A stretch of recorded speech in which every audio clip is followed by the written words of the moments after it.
ajo ebatakali no de wakusia.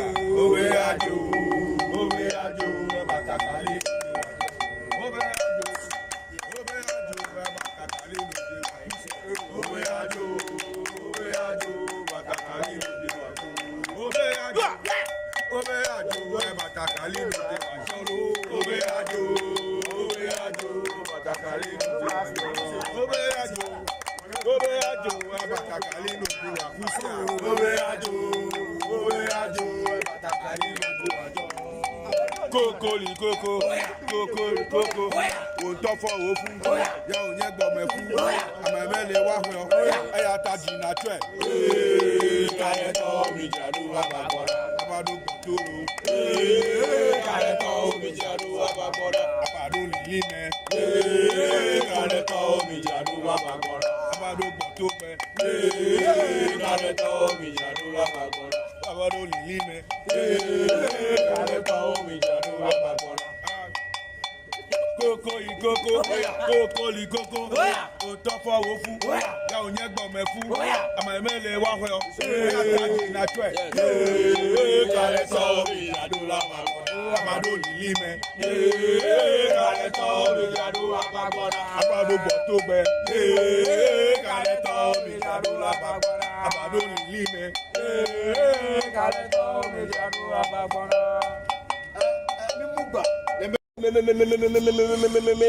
Me no kwe la funu dalo. Ome no, ome to, asui. Ome la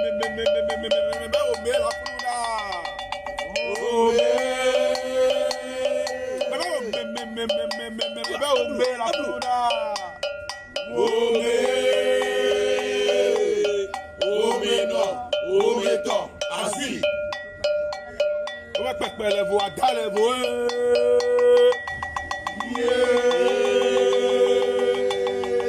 Ome pepele vo adale vo. Pepele vo, adale vo, agwabiaya. Ome pepele vo adale vo.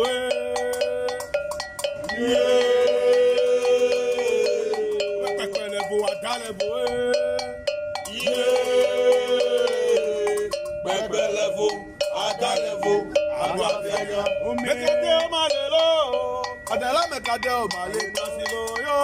Mekade o malelo, mekade o male kwasilo. Mekade o malelo, adala mekade o male kwasilo yo. Mekade o malelo, mekade o malelo. Mekade o malelo, adala mekade o male kwasilo yo. Mekade o malelo, mekade o male kwasilo. Mekade o malelo, adala mekade o male kwasilo yo. Mekade o malelo.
Batakali no de wakusia.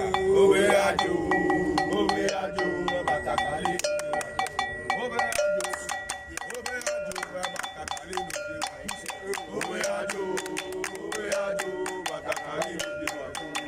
Obe ajo, Batakali no de wakusia.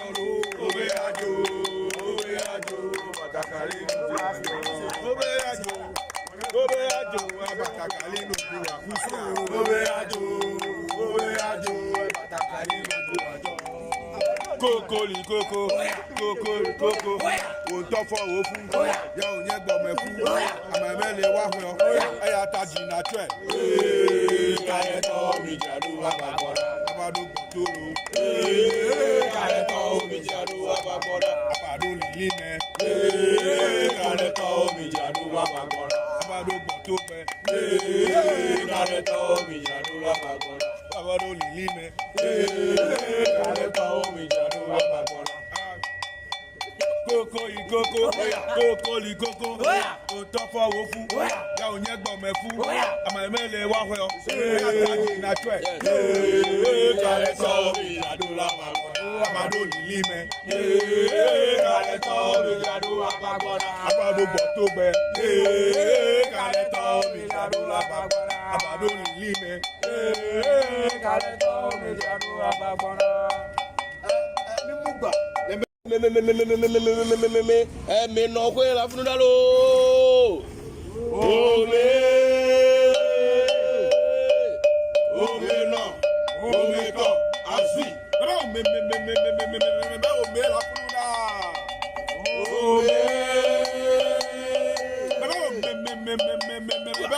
la funu da ome no ome to asi o ma pepe levo ada levo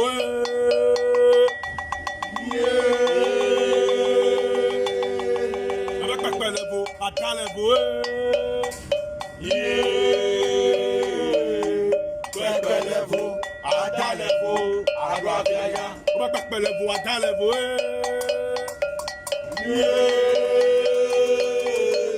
ma pepe levo ada levo Bebe levo, ada levo, agba fianya. Mekade o malelo, adela mekade o male nasilo yo.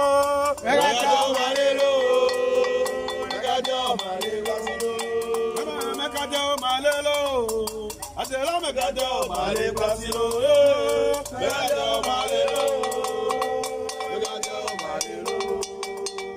Mekade o malelo, adela mekade o male nasilo. Mekade o malelo, mekade o male nasilo. Mekade o malelo, adela mekade o male nasilo. Mekade o malelo,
Aba mama le gali drolo.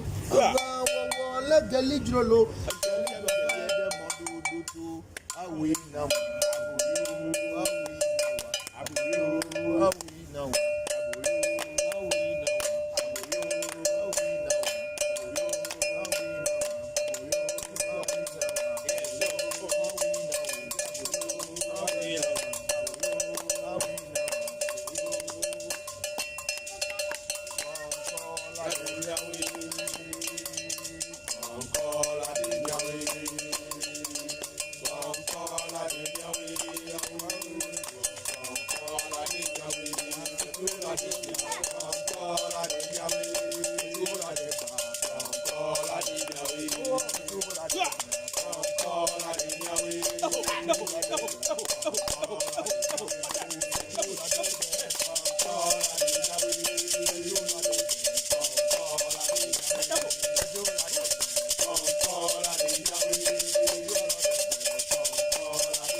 kusia. Owe ajo, batakali. Owe ajo, batakali no de kusia. Owe ajo, batakali no de kusia. Owe ajo, batakali no de kusia. Owe ajo, batakali no de kusia. Owe ajo, batakali no de kusia. Owe ajo, batakali no de kusia. Kokoli koko, o tó fọ o fún, ya o yẹ gbọ mẹ fún, àmàmẹ lè wá fún ọ, ẹ yà ta jìnnà tó ẹ. Kálẹ̀ tọ́ mi jàdú wá bá bọ́dá, abádó gbọ̀tòrò. Kálẹ̀ tọ́ mi jàdú wá bá bọ́dá, abádó lìlí mẹ. Kálẹ̀ tọ́ mi jàdú wá bá bọ́dá, abádó gbọ̀tò pẹ. Kálẹ̀ tọ́ mi jàdú wá bá bọ́dá, abádó lìlí mẹ. Kálẹ̀ tọ́ mi jàdú wá bá bọ́dá. Koko ikoko, koko likoko, o tó fọ wo fún, ya o yẹ gbọ mẹ fún, àmàmẹ lè wá fún ọ, ẹ yà ta jìnnà tó ẹ. Kálẹ̀ tọ́ mi jàdú wá bá bọ́dá, abádó lìlí mẹ. Kálẹ̀ tọ́ mi jàdú wá bá bọ́dá, abádó gbọ̀tò gbẹ. Kálẹ̀ tọ́ mi jàdú wá bá bọ́dá, abádó lìlí mẹ. Kálẹ̀ tọ́ mi jàdú wá bá bọ́dá. Mímú gbà. Me no kwe la fununda lo.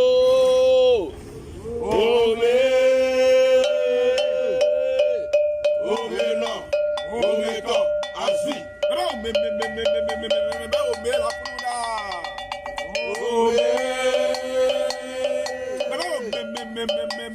Ome la funda. Ome no, ome to, asui. On va pèpè les voix, dans les voix. On va pèpè les voix, dans les voix.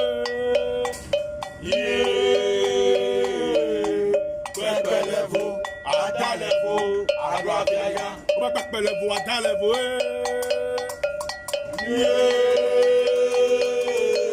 On va pèpè les voix, dans les voix. Bẹ̀bẹ̀lẹ̀fo, adálẹ̀fo, àgbàfẹ́yà. Mẹ́kàdé ọmọ lè lọ, àdàlá mẹ́kàdé ọmọ lè lọ sí lọ yó. Mẹ́kàdé ọmọ lè lọ, mẹ́kàdé ọmọ lè lọ sí lọ. Mẹ́kàdé ọmọ lè lọ, àdàlá mẹ́kàdé ọmọ lè lọ sí lọ yó. Mẹ́kàdé ọmọ lè lọ, mẹ́kàdé ọmọ lè lọ. Mẹ́kàdé ọmọ lè lọ, àdàlá mẹ́kàdé ọmọ lè lọ sí lọ yó. Mẹ́kàdé ọmọ lè lọ, mẹ́kàdé ọmọ lè lọ sí lọ. Mẹ́kàdé ọmọ lè lọ, àdàlá mẹ́kàdé ọmọ lè lọ sí lọ yó. Mẹ́kàdé ọmọ lè lọ.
Level,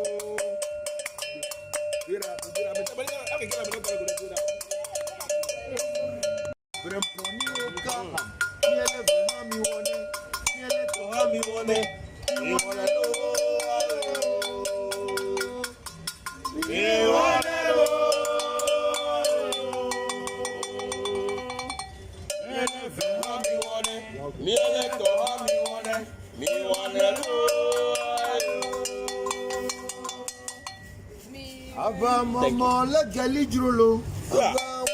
Legally drolo.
batakali no de wakusia.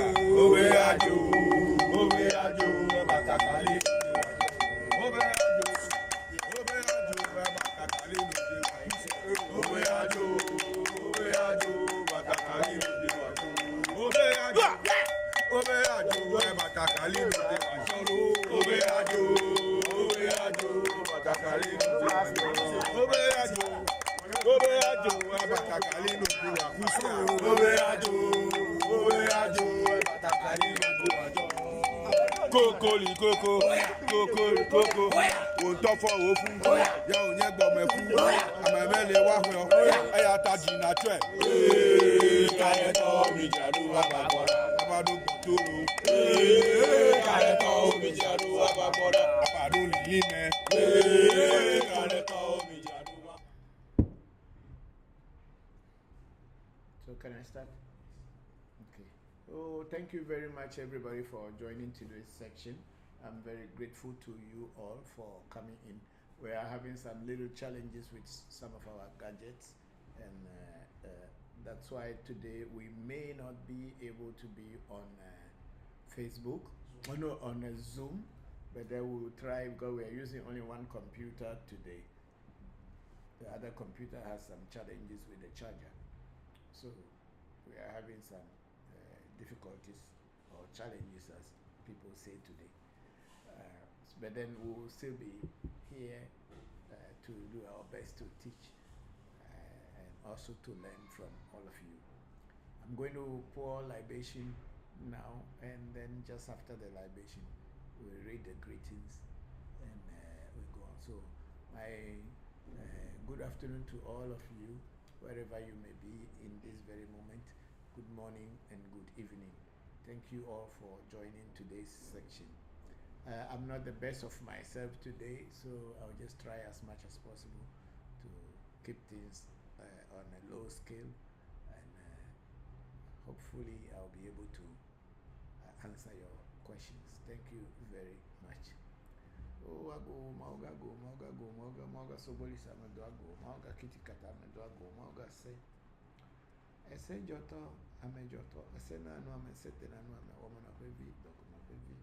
Omana pevi me bianu, dokuna pevi ogbeo, dokuna pevi me bianu, omana pevi ogbeo. O senye me yo me do ago, me bianu gatenu, agbe me bialu, na me sese black bediti. Me yo sheme han for a shoko, semi for a shoko, te do ago, me abraxas, me yo si adre do ago, yo ta adre to bevi me kuna. O vesoton kama yo me do ago. Me yo mi no so je, anyi so kaka chika si bo jadre. Nya la fa ba nya gbla mi la pi ba nya gbla mi la juro. Hola me yo ada kekelo. Wo nya yingba ma jo flo la fa pla yingba ma do adi ka. Wo nya pli me ma te kulo, eteku etega. O me yo akai be cho, akai mo ni akai je, akai busu, akai trovo, akai me nya akai du fi, akai ma mi ata akai ge akai. Pele pa bi megba haja do la ko bla ba me do je fi to ba so mo do ju. Me yo mi no da ho ba o do wa o ka ko po mi o zambo. Me yo pe vi ora ke mi a ho bo se yo ora ke o jo pata jo maku. Fo ka ma bo le mo je ma bo le fu do me gberi o ko ko ato le fo ma jo bo ni o he be jo bo ni me to aya bo mo ju to a mi kwa ko be ni o le fe ma gbe to ba jo tu so pe gu mo no te fere ka jo pata be ile a fi jo bo ba jo. Ye jo pata fe fi jo pata metro na me gbe da mu ro abi fa gbe eri edi na jo pata ne no afi mi a jo lo jo pata ni ati fe me yo me si ngbo jiri tu to gbe de nta pa pelu ti zu gbolu ajima ogboju kuro lo jo ko me valenti fa family va lo jo na pefu ago sapa te me yo tigeri me yo gbolu me yo keke alafia me yo amega sese geja papa sese to gbe geja ba ha yo brahini me yo popo chi me yo gbe foli ko komo ra ke go me ko do kru che ko ko na to gbe yo aha na ni yo to ni ko si poku akubie no nya ko so go ku fo ni ko geje ta si nya mo si fusi jam ko so abra ko bra mama nya gbaju e mba to gbe nya ko ku fi to gbe nya ku bia mensa mama nya doru e ku ngbe peku no kuto me ne fana ni gbogbo re yo penye Celestine na ya wa akubia Catherine akubia fo nya se ko fo nya ya obe na akubia kuto me ne fana mi lo me yo mi asra on bo chicha chupia akubia Cecilia akbe na ka te me sa kuto me ne fana mi yo awu no tuji bako tuji tawo tuji me yo kuni kini ho so simple chicha be bara su bara Oh, paparazzo, me yo que Bokor atire que me do ago. Me yo Bokor da fi so fa hu agbovi Bokor afacha wa joge. Me yo hunu le vakola gotime. Yo hunu le gbe avegan to gbe ma se me yo mi me do ago. Yo to gbe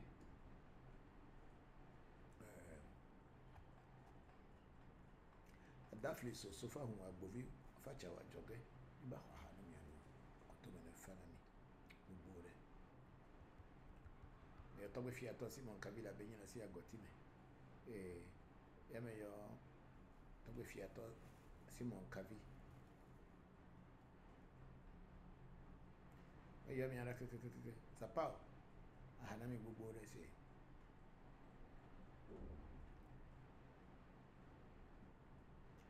Me yo to gbe na ni tretu le jita to gbe Abraham je benu le chame. Kuto me fana mi lo.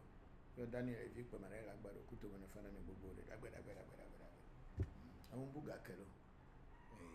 Yo trevi vio Brahini vio geji vi kubia vio ben vio po jibile bacho nya mungu ateshi vio. Ya ba ha na mi na ko da gbe ba se gbe ni. Awon buga kelo. O me yo jajali to ha me nya hanyo yo je na me na vio. Gbe chi bo no gbo me aje bo no gbo me ngo vio no gbo me tro bo no gbo me. Na enya tape. Ya me yo papa me wu ajido gbere o. Ya me yo zando vivido.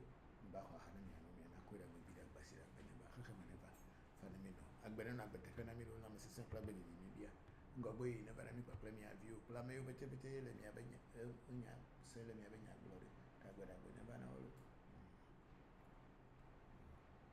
ana me sia na sia. Okay, so we go on to first to let's follow that one. YouTube. We are on YouTube. We have Timi Nyambe saying that greetings Papa and the AMT family. Looking forward to today's live session. Always teaching good. Watching you from Zambia. Thank you very much, Timi. We are all here in Accra, Ghana, and I'm glad that you join us from all the way from Zambia. May the ancestors continue blessing you and open doors for you. Then we have Togbe Jigbezan Sosoka. Say greetings and a good day, Papa. Bokor Enuledo. Thank you very much, Togbe Jigbezan Enuledo. America Medena Enuledo. I hope you're doing well today and have been well. Yes, I am trying to be well. Thank you very much, Togbe Jigbezan Sosoka. And then we have Michael James, Alafia and blessings, Baba, to you and your family and all. From Michael Michelle Ashe. Hello, Mike. How are you? Thank you very much that you joined the section. I'm very grateful. As you can hear me, I'm not that great. That's why sometimes I keep the chats we are chatting. I just keep it very short. But then when I'm much better, we will chat more. Thank you very much for joining the section, Michael. And then we have Angela Gani, our sister in Atlanta. Say greetings, Papa, and the AMT family. I pray all is well. Yes, Angie, we are all doing well. Thank you very much. Then Timmy is saying that the sound is too low. Is it my voice or is the... Oh, but if my voice is low, there's a microphone. It should be able to... Speaking the sound up. Speaking the sound. Okay, so maybe Timmy, it's my voice that is low, probably. I'm not sure, but there's a very powerful microphone here, so no matter how low my voice will be, you people should be able to hear me. Thank you. Angie, thank you for joining the section, and all of you, thank you. So let's go on to Facebook and read some greetings. We have Lynn L saying good day. Hello, Lynn L. Good day. Thank you very much. Just finish your work yesterday. I am sure Sana will send them to you. Thank you very much. And then we have Isaku Ali Kele Sisala saying greetings, Togbe. Hello. Isaku, how are you? Thank you very much, and greetings to you and your family. And then we have Prince Achuche say it's been a long time. Yes, Prince, it's been a very long time. How are you and family? Thank you very much for joining the section. Yeah. Okay, we have Lizzie Ashokai in UK saying, Dearest Papa, I greet you with sincere love in my heart. I have my daughter's teens, and today we celebrate her 18th birthday. Give thanks to the Creator and our ancestors, Akbe Papa. Oh, happy birthday to her. Yeah, 3 days ago, on the 18th, my daughter also celebrated her 18th birthday. So they are all in the same age group. Thank you very much, Lizzie. I'm very grateful. Thank you, and happy birthday to her.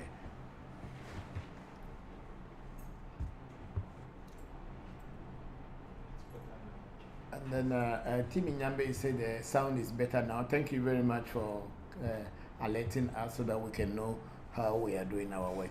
And I greet people on TikTok as well as people on Clubhouse. Thank you. We are unfortunately today we will not be able to be on Zoom because we have only one computer that we are using. Thank you. On TikTok, we have Kelly01477 sending us a rose flower. Thank you very much, Kelly. We are very grateful. And then Bra Andy saying allergy. Okay, I'm not allergic. I am not allergic at all. I am Togbe Bokor. Thank you. I think that's what we have now. Okay, thank you all for joining, and please send in your questions, and I'm here to answer you. Yeah, thank you very much for coming onto the program. Good afternoon, Papa. Hello, Shamba. Good afternoon from Accra. How are you?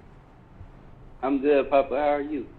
I'm okay, but I'm not myself. I don't know why, but I am okay. Generally, I'm not sick, but I just don't feel very being myself. But it's one of those days, such things happen from time to time.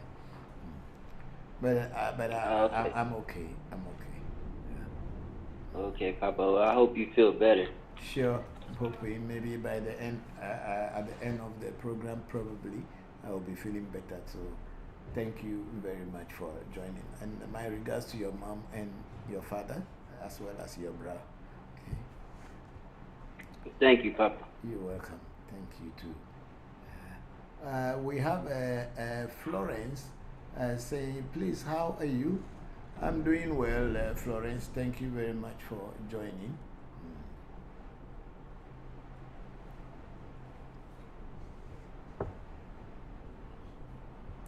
Okay, let me play, see if you have, do we have any other videos to play? Yeah, play not the same one only, play something different, and maybe with that we'll get more people coming in to ask questions.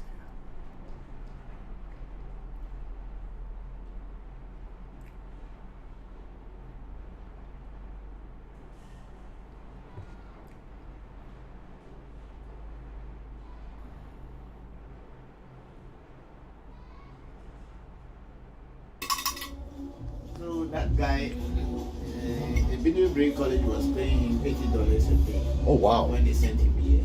Oh, So he stayed with us for 2 weeks. right. So I gave him job as a token of helping. He's not in Kenya. He said job he's broken his leg. He paid me 5,000 Ghana cedis the other day to send it to him. So it was yesterday I was supposed to go and post it to him. He's a Nigerian guy. It's called Sagi Asawi.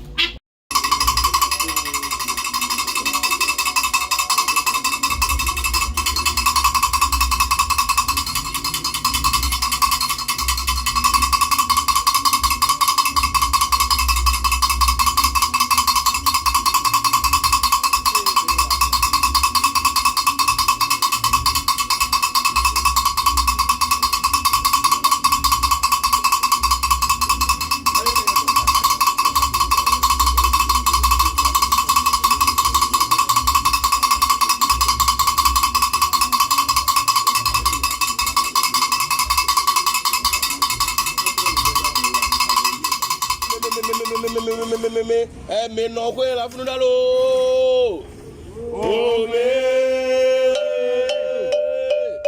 Ome no, ome to, asui. Me la funda.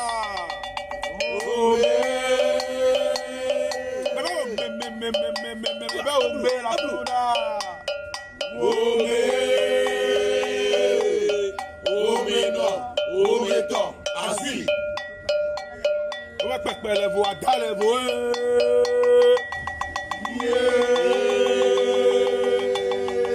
Ome pekpele vo adale vo. Pepelevo, adalevo, aguapiaya. Ome pekpele vo adale vo.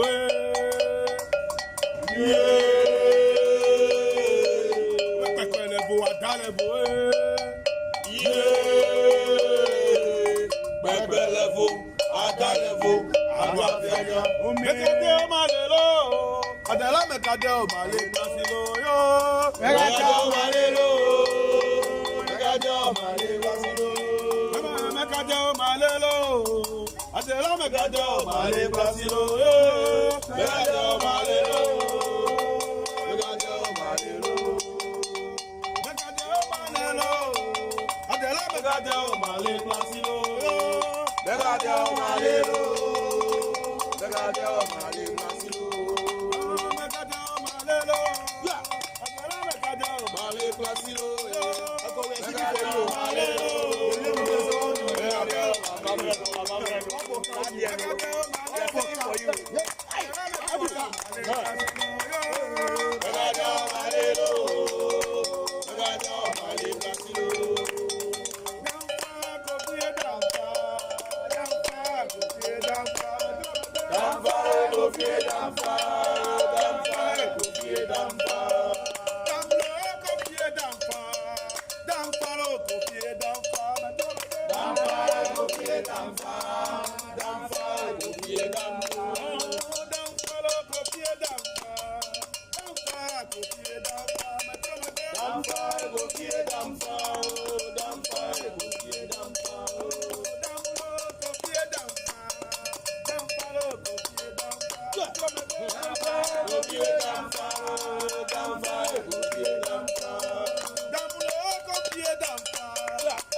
Somebody here is Da Zodavi.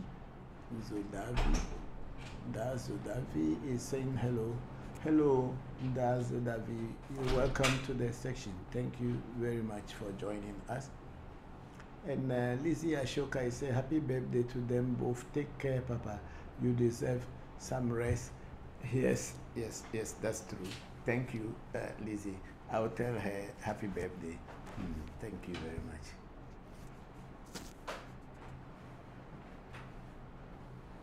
And Timmy Nyambe said, Papa, I always want to know how the mirror works. Does it work like at the normal mirror we know? Okay, Timmy, it's a normal mirror that was bought in the market. And then some voodoo rituals were done. Certain herbs were put in the back of the mirror, and certain spirits or energies or entities or voodoos were invoked to be in charge of the mirror. So the mirror is a magic mirror in the sense that when you are looking into it, somebody asks you a question, like in divination. Whatever the person asks, you, the diviner, you are not supposed to pre-listen. But even in this case, in the mirror, they don't even, the person who is coming to consult the mirror doesn't even speak at all. They just use the money to touch their head or wipe their head, wipe their chest, and then wipe their stomach. Fold it into two. We put it into the mirror, and then we ask the person, where do you want the mirror to go and find information for you? For instance, somebody in Ghana wants to send the mirror to their village, or maybe it wants the mirror to go to Russia, or let the mirror go to America or Japan or anywhere in the world, or to any family house, or to anybody. So we just tell the mirror that, okay, we want you to go to this place or to this particular person. And we give the address to the mirror, and then let it go. And the mirror will go, takes its own time, and when it comes back, it will come and inform me that it is back, or they are back. And then when I open the mirror, they start telling me the things that they have seen for the person who came to do the divination, or the person who has come to do the divination. They will tell what they have seen, and it's very accurate. If your mind is you the diviner, you are having an active mind, the mirror is very accurate in the sense that whatever it will be telling you, you will be able to pick it and then relate it to people. So that's how the mirror works. It's just a normal, ordinary mirror, but it has been infused with different voodoos that speak through it. That's how it is. Thank you. And then, okay, I think it's the same question came twice. And then, Tim, last time, Papa, you were teaching about the spiritual use of salty and charcoal. Will it work without doing a consultation first? Yes, of course, it will work without doing any consultation, because this is just a general, natural way of getting rid of negative energies from yourself. So it will work without any consultation. It's just a bath. So when you are bathing it, you will be kind of cleansing yourself from negative energies that you pick while you move out in the day or in the night. It will work. That's nothing to do with consultation.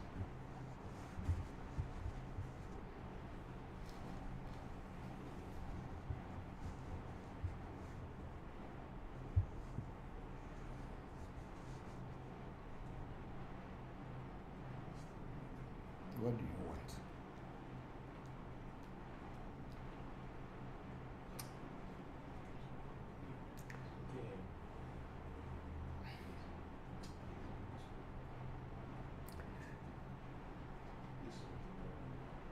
Are we done?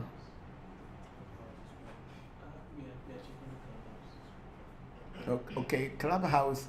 Okay, then Timmy is saying thank you on YouTube. And the Clubhouse, anybody have any question there, please, you can ask me. My cat is... Oh, Papa. Yes, Bokor Shamba. Please don't forget about the blood and tears of Jesus for me. Okay. It's in my book, but you know, these things I've used it, if I'm not lying, more than 15, 20 years ago. So those information are in my notes, but since I haven't been using it for a long time, I tend to forget some of its uses, but it's very useful, and sometimes it has a very dangerous part too. I will not teach it on social media, but I will get back to you. Yeah, thank you, Papa. You're welcome. Thank you too.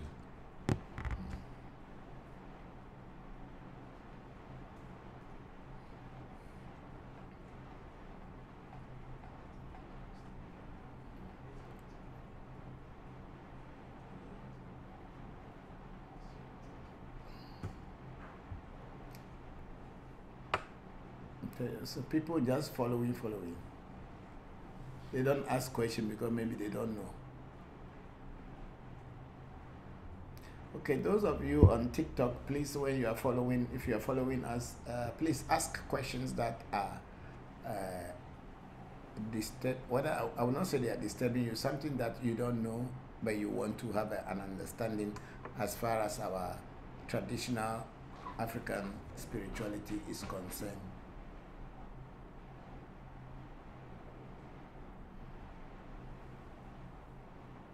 And today, Bolaji in the UK sent me a picture on WhatsApp which shows a difference between consciousness, spirituality, and religion. That spirituality and religion are all inside a box or in a bottle, but then consciousness is outside the bottle. But the spirituality and religion, they keep laughing at each other, thinking that one is better than other.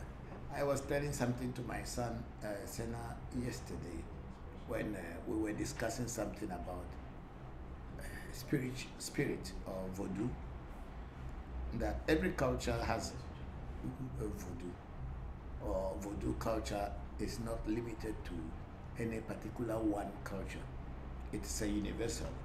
And when we talk about God, if God exists, then God is nature, in the sense that it's only nature that is universal. But the Muslim people, their God is limited to Islam.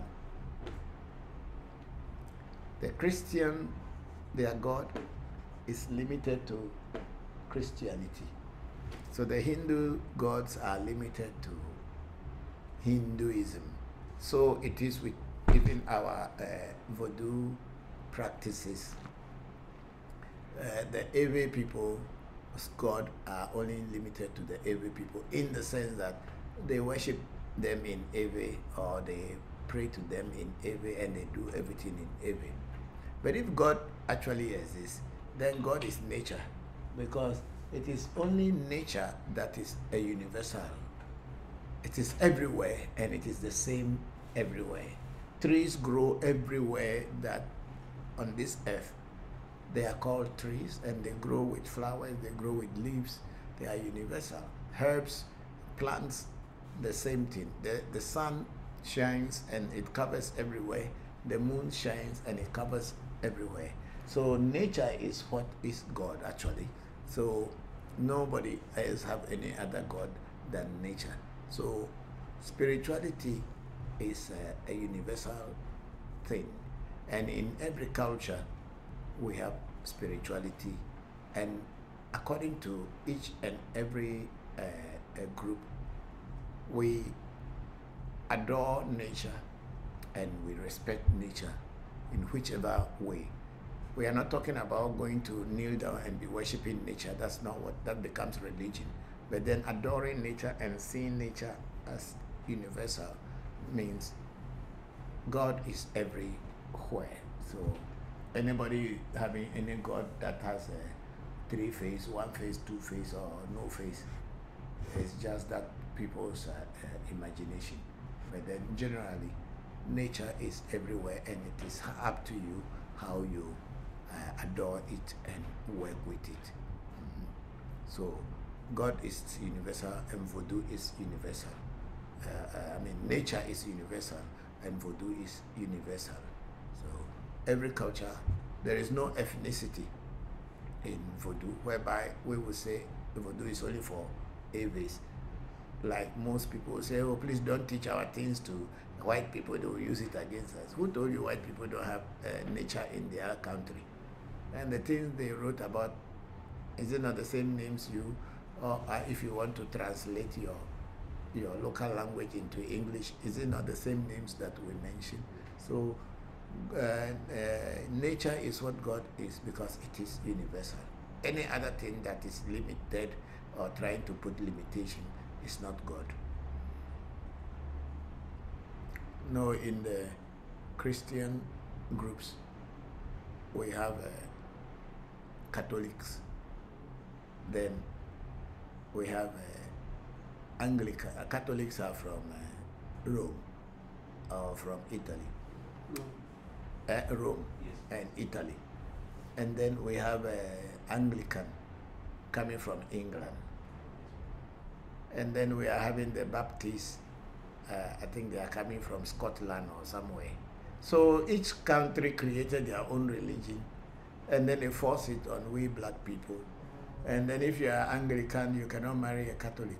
If you are Protestant, you cannot marry all kind of things. It's all human institutions. It has nothing to do with God. It has nothing to do with God. So nature is what God is. Because if you are an Anglican, you will say you will not go to Catholic church, because Catholics are Italians or Romans. And then British or the English are the Anglicans, so they form their own church, and the Queen becomes the head of the church. So the Queen is God. So it's only nature that is universal. All other things are human institutions that are being used to deceive and to control others. Yeah. Okay, let me read some messages on TikTok. We have Junior Chini John. Am I right? Yes, please. It's in the Junior Jonas. Yes. And Junior Chini Jonas saying good evening. Then good evening, Junior Chini Jonas. Thank you very much for joining the section. And then we have Krista Renee. Do you do money spell, and how much is it? No, I'm sorry, I don't do money spell, and I don't even know how to do it, so I cannot even tell you how much it costs. Those who do may know, but I don't do money spells. Thank you very much, Crystal Renee. And then we have Warlord. Say, Papa, what does it mean when you dream that goat is eating a fish you are smoking? Hey, goat pa is eating your fish, and the fish that you are smoking and the goat is eating it. Then there's something not good, because if goat can chop your fish, then you won't get fish to eat again. But I don't know what it means, but the dream itself spoke for itself, because the goat has eaten your fish. Even on the physical plane, if goat eat your fish, means your soup will not get fish. Is it also? So it means your something is not going to be as it should be, because if goat ate your fish in your dream, even if goat ate your fish on the physical plane, your fish will not enter your pot. So you will not get a fish soup to drink unless you go and buy another fish, and that will mean to spend another money. So I think the dream already spoke for itself. Something had been taken away from you. Yeah, thank you. Who was that? Warlord. Yes, thank you very much, Warlord. And then we have Ibra Asha 973 saying hi. Hello, Ibra Asha. Aha or Asha? Ibraha. Okay, Ibraha 973. So Ibraha, thank you. And then we have Joshua Poku. Say you are doing well, sir. Thank you very much, Joshua. And Joshua is saying, where are you located, sir? Joshua, we are in Accra, Ghana, on the Spinters Road. And if you want to see us, you need to book an appointment, because we are not always available. So you need to book an appointment in order to be able to see me or any of the priests or the Bokor at the shrine. So our number is on our profile. You can find it, and then if you can find our number. Thank you. And Krista Renee saying, so what kind of work do you do? My work is all online already. Whatever I do is already in my programs and in my profiles. So if you want to know, go to my program and my profiles. You will see the kind of work I do. Thank you very much, Krista Renee. And then Joshua Poku is saying, okay, sir. Thank you. Thank you, Joshua.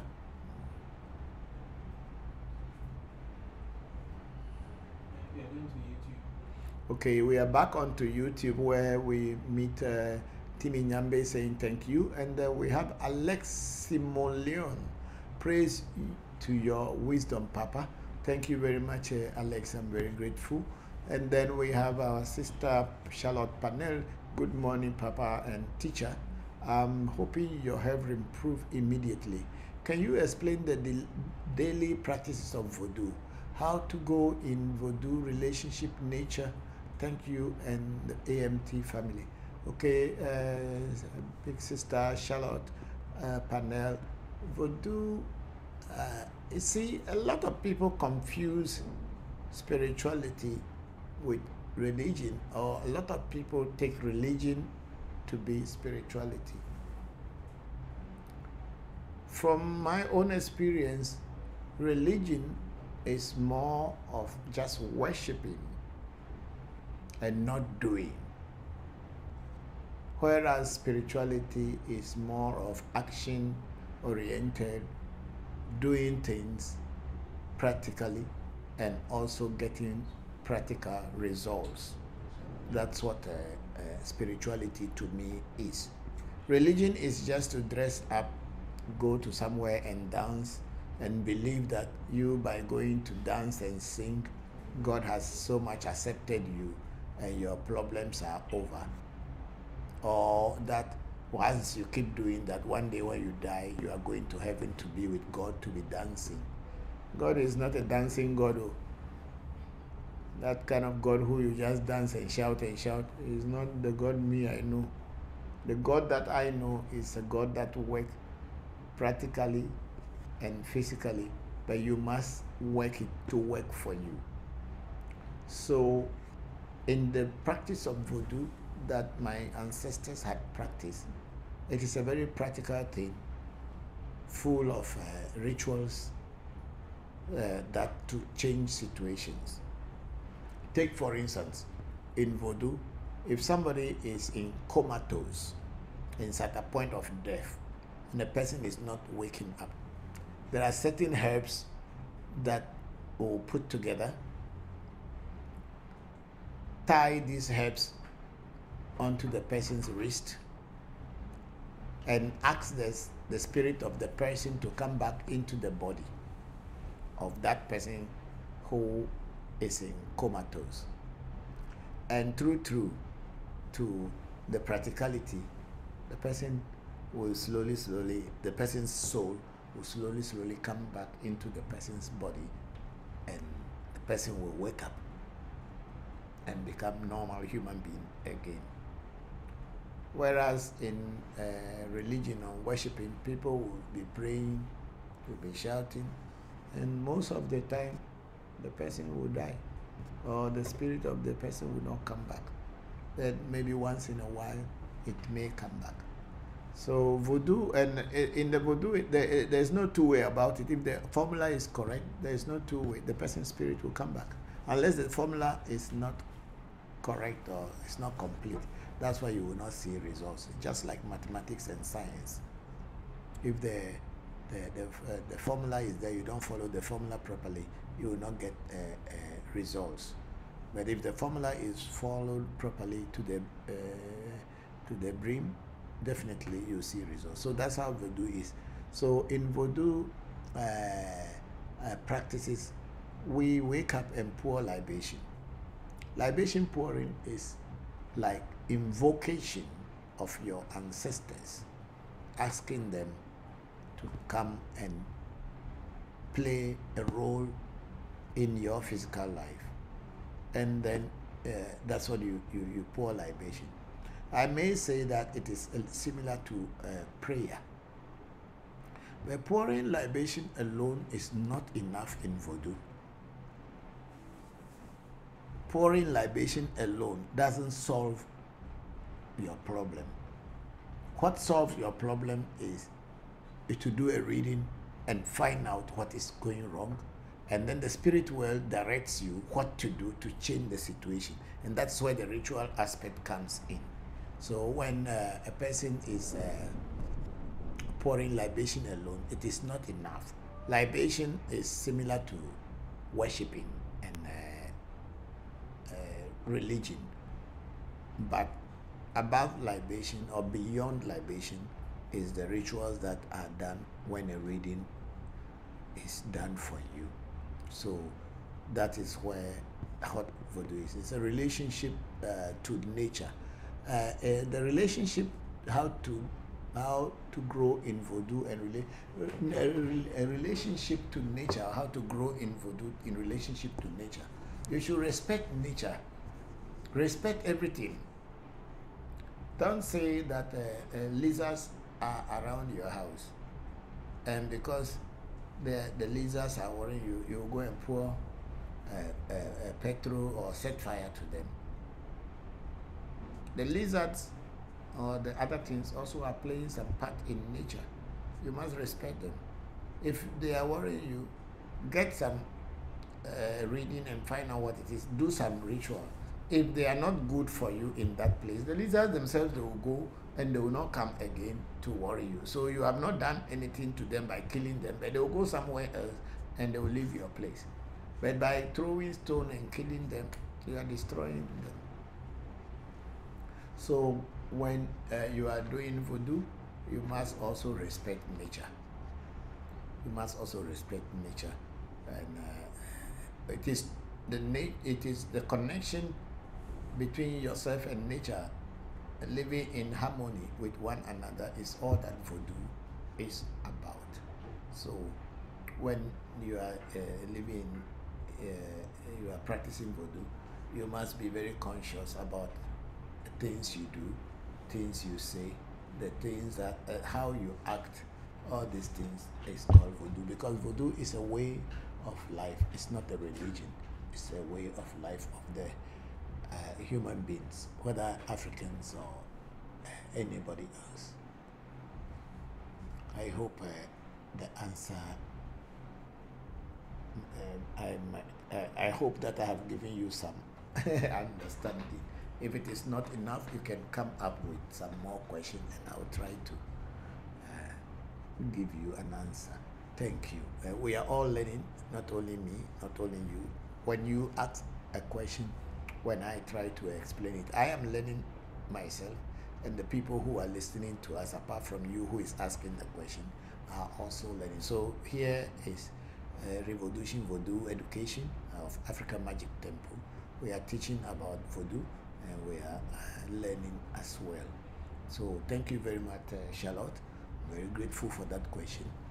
And then we have Timmy Nyambe say, Papa, is pouring libation the only ways same one can connect with your ancestors, or there are so many ways one can connect with their ancestors?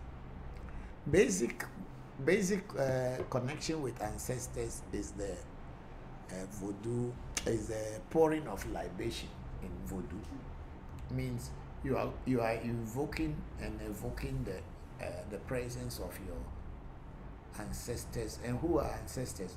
People who died, who had passed on into eternity or into the land of the dead. You are trying to invoke them when you pour libation, so that they can come into your life and make changes. However, if you want those changes to be very active and quick, you must do a reading and asking your ancestors, what should you do to them, or what should you do for them in order for them to be able to practically help you fast. And in the reading or the spiritual consultation, your ancestors will tell you what things you should do, and they will also tell you the things that are going on in your life. And maybe you cannot see them, you can see them, but you don't understand what they are. They will be able to tell you what is going on through the spiritual consultation, and also give you guidelines and tell you that follow this, do that.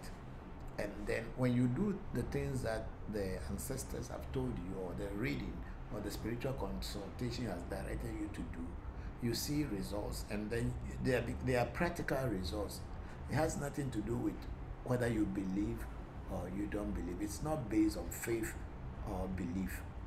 It is based on experiment and practicality. And then you will see that it happens. So you don't need to say, I believe.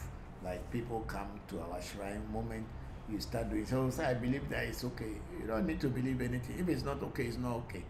Everything that is properly done based on the formula that has been set up by the spirit world and our ancestors, when those formulas are followed properly, results come. But it is not a question of you believing or not believing. That's why I had said earlier some time ago that our tradition is not based on faith and it is not based on belief. And it is also not based on trial and error.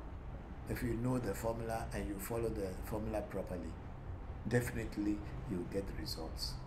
So, Timmy, that's my answer to your question. There are so many other ways apart from pouring libation. You know, if you see the video that we had been showing earlier, these videos are a reading that I did. There was something that was happening in my life and I did not understand, so I did a reading, and they told me that my mother and my father's ancestors wanted me to feed them, and so that's why I got the information. So here it's not only pouring libation, but I call them that I'm feeding each one that I can still remember. I gave them name and fed them. An animal was cooked, food was cooked. We the human beings, we ate some and we give the rest to the ancestors. And that's what it is. So it is not only pouring of libation, but there's some practical work that needed to be done when you consult the spirit well. Thank you, Timmy Nyambe from Zambia.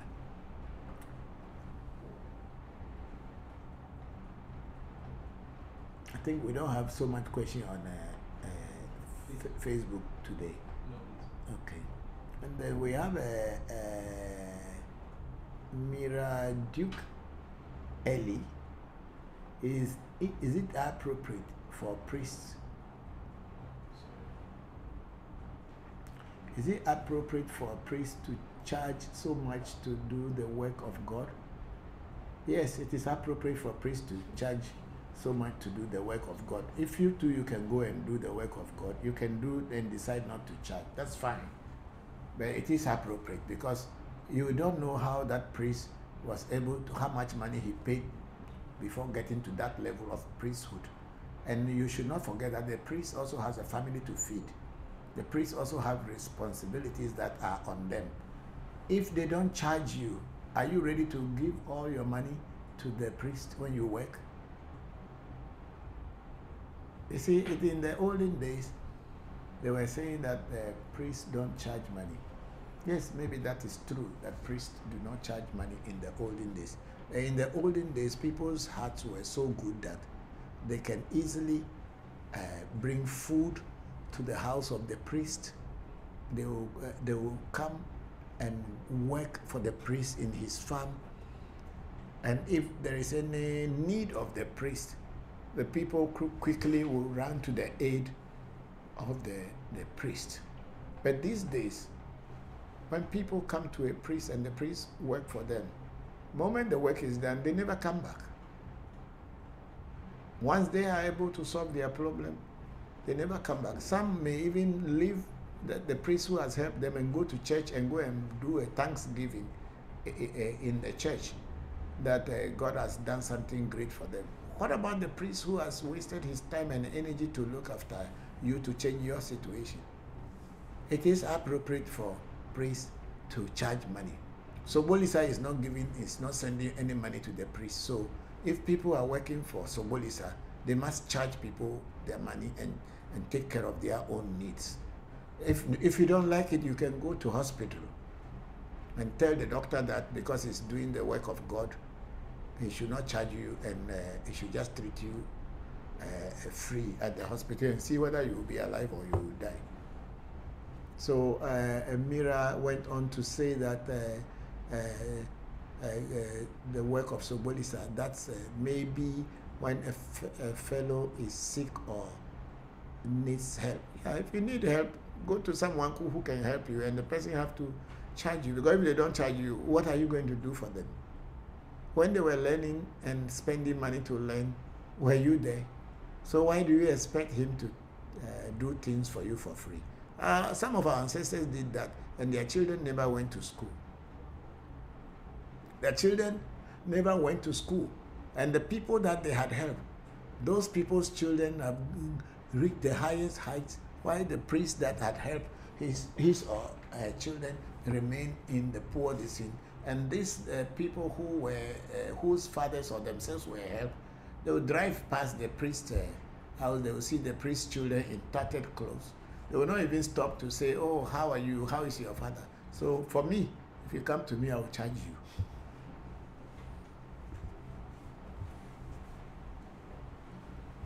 I'm not ashamed to say that I'll charge you, because I know how much I have invested into learning what I learned.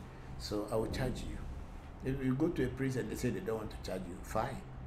Me, I will charge you.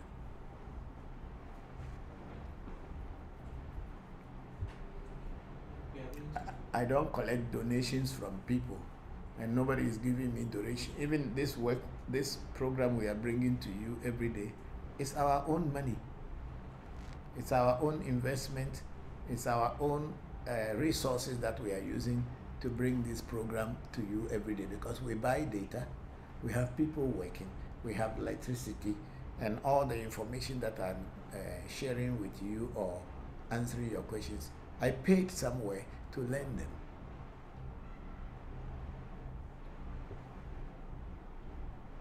So if I don't make money from the works I'm doing, so what am I here for? Why am I in this world? I'm not going to cheat you, I'm not going to deceive you, but when I work for you, I would like you to pay me whatever I charge you. It's not a fight, and I don't say by all means you must come to my shrine and work. You can go to any other place and work, and maybe those places they can give it to you for free. Maybe they have. I don't have. I have children to look after. I have a shrine to maintain. I myself, I have to look after myself before I can come here and teach or do work for you. So when you come to me, I will charge you. But I will charge you according to what the spirits ask me to charge you. Okay, let's go to TikTok. Yeah.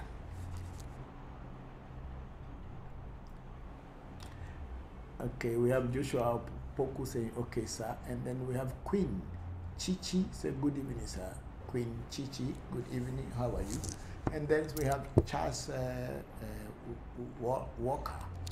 Where can I locate you, please? We are in Ghana, Accra, on the Spintex Road. You can locate us there, and we also have our telephone number in our profile, as well as our location is on Google, and so you can go to Google and you'll be able to locate us. Thank you. Then we have Benjamin Bo Waragatanga. Okay. Benjamin Boating. He said, "Where are you, please?" Okay, we are in Accra, Ghana. You can search us on Google, you will find us. And Benjamin said hello earlier. Thank you. Then we have a Kobe Favio. Say, "Nice to see you again. I have watched your videos last year on YouTube." Thank you very much, Kobe Favio. Thank you very much. We are happy that you are here. And then we have Crystal Rene saying, "Okay, thank you." Thank you to Crystal Rene. Then we have Adi Infinity. "What are some of the works you do, Daddy?" We teach about African traditional spirituality, and we tell people how to live in harmony with nature. These are the works that we do. And then we have a Queen Mother. Is it Queen Mother? Yes, please. Queen Mother, "Must one be initiated to start work if one called by ancestors? How do you know ancestors called you?" That's my first question to you, Queen Mother. You see, spirituality is not just imagination or trial and error. A lot of people say, oh, I was called by God, just like what those pastors, when people are hungry and they don't have any food, they went and buy a old clothing coat, a bruniwa, we call it in Ghana, and wear and carry Bible and stand on the roadside and start shouting. And then they put a box there, they start shouting, and then they start to kind of threaten people and also intimidate people by saying that if you don't come to church, you don't go to this religion, you go to hell, and you'll be. This is all hungry man's talk. Because who gave that person authority to come to stand on the roadside that people will go to hell if they don't come? And quoting this, if he or she knows about God and God is actually the one who sent him there and is calling him, God should be providing food to them. People create things and say that, oh, I was called. So if you are saying that you are called by ancestors, how do you know you were called by ancestors? If you are really called by the ancestors, the first thing they will tell you is to go for initiation, go for training. It is that training that is going to tell you how to do this work. It is not like wearing something or tying your head with something or start dancing some kind of dance that shows that your ancestors or God has called you. The first thing when nature wants you to represent the ancestors and to represent God is to teach you or tell you how to go and learn. Because if you want to be a mechanic, you can't just say that, oh, I was born with mechanicism, and then you start fixing cars. You create problem for some people's car, and their cars will go and get accident, they will die. But if you want to do the work of a mechanic, go to a senior mechanic and learn how to repair cars. Then after that you can start work and you can also repair cars. And if you want to be a pastor, I think people go to pastoral schools or they go to take some training, and then they will give you the guidelines and how the work is done and how you can be able to help others. And if you want to be a traditional priestess or priest, you must go to some elderly priests or people who you believe that they know it more than you to learn. And then they will guide you and teach you, and it is in that they will give you the accessories and tools, whether they are in the physical form or they are in the mental form. They'll give you knowledge and wisdom, and that will help you to do this work. So if you say you are called by the ancestors, how do you know you have been called by the ancestors? What signs have shown you that you have been called by ancestors? Don't tell me you have been dreaming about your ancestors, so that means your ancestors have called you. No. This work, if you want to do it, get a training. Every work for that matter. If you want to do it, you have to get a training. Why this cat is worrying me like this? I'll sack you. You like to play too much. So, Queen Mother, I believe very strongly, if you were called by the ancestors, pray to your ancestors to give you direction to where to go and learn how to do their work. You know, in most families, we have people who can argue like pocket lawyers. But when it comes to real matters, they can't talk because they have no idea about the law. Even common law too, they don't even know. So if they want to be lawyers, they have to go to law school. And then they can talk about law. So everything in this life, if you want to do it, you need to take the necessary steps to learn how to do it, so that you will not be deceiving people tomorrow, telling them God has called you. I've seen many people like that. They'll come and be doing their head like this, they'll be doing their head like this, they'll be doing like this, then they'll do like this, then they'll do like this. They're all lies. When God called you, or ancestors call you, you will just be a normal human being, but you'll be full of knowledge and wisdom. Thank you, Queen Mother. And then we have Achi saying good evening. Hello, Achi, good evening. Thank you very much. Then we have Sefa 50. Sefa calls. Okay, tell me please, how much do you take for a reading? It depends on where you are doing the reading from. If you are doing the reading within the borders of Ghana, we take 500 Ghana cedis plus 2 bottles of this Bifita. 2 bottles of this plus 500 Ghana cedis. But if you are outside the borders of Ghana, we take $165 for our reading. Sefa, that is our charges. And then someone called Born of God sent us a rose flower ×2. Thank you very much. And then we have Adi Infinity at Yahaya Salis almost there. Okay. And then we have Yahaya Salis. Please, do you help people on financial issues? No, Yaya, I don't help people on financial issues because my company is not a financial company. It's a spiritual company. And I believe very strongly banks and microfinance institutions in my country, Ghana, and generally financial institutions are the ones who help people on finances.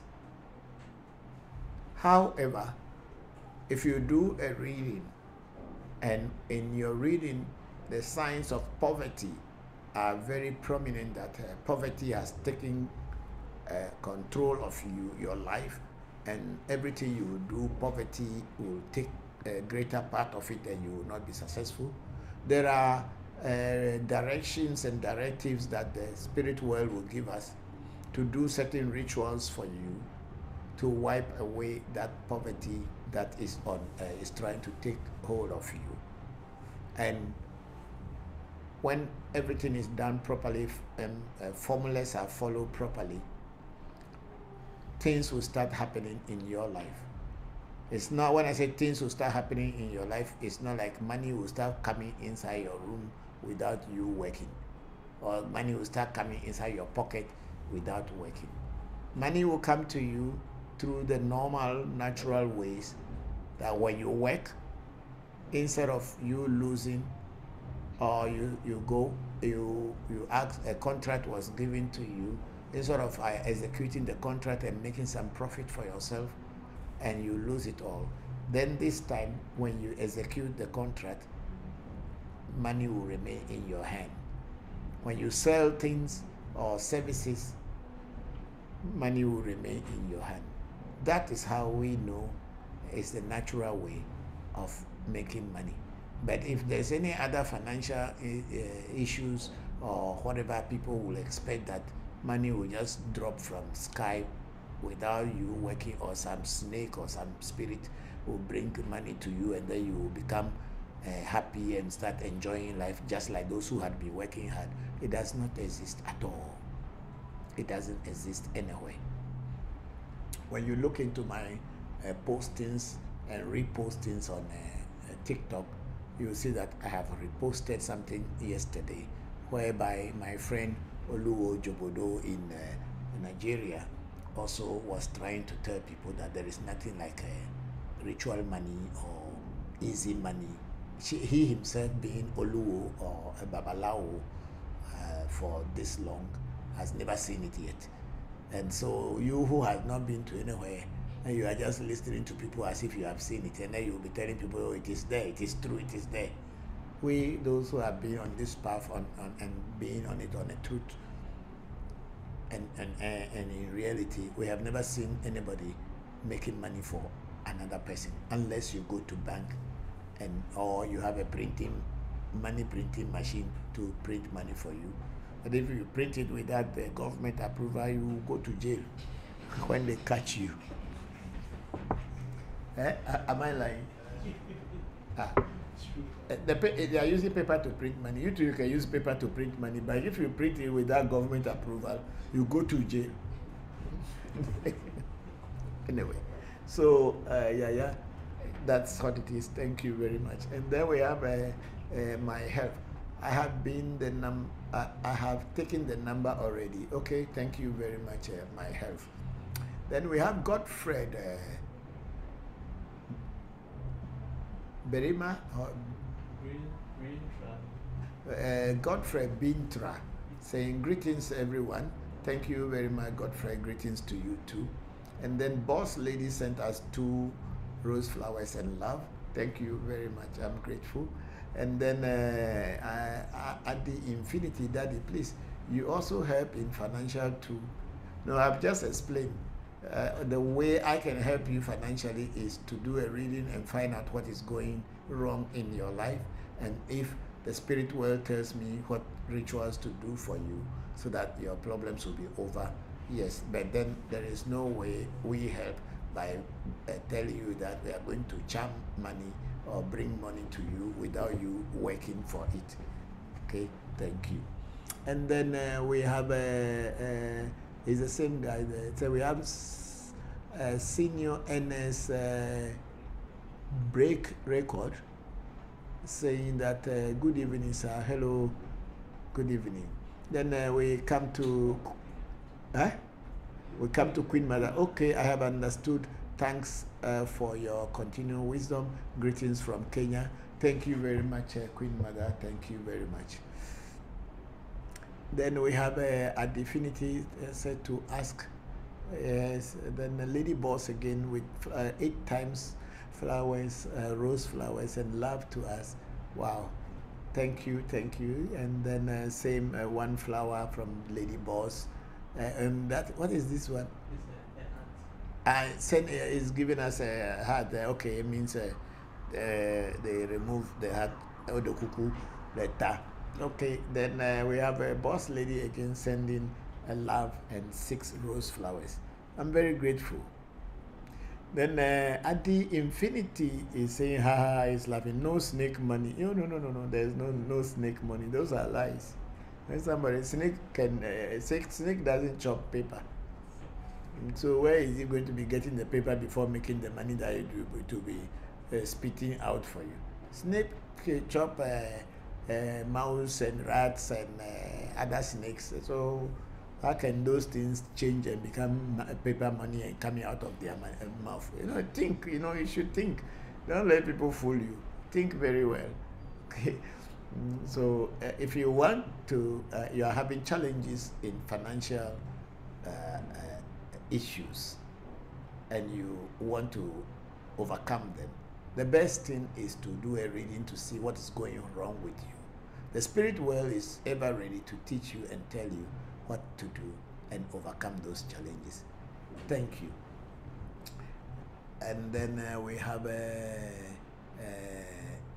Boss Lady again sending 3 rose flowers. And then another 1 flower and love from Boss Lady. Oh, thank you for today. You made my day.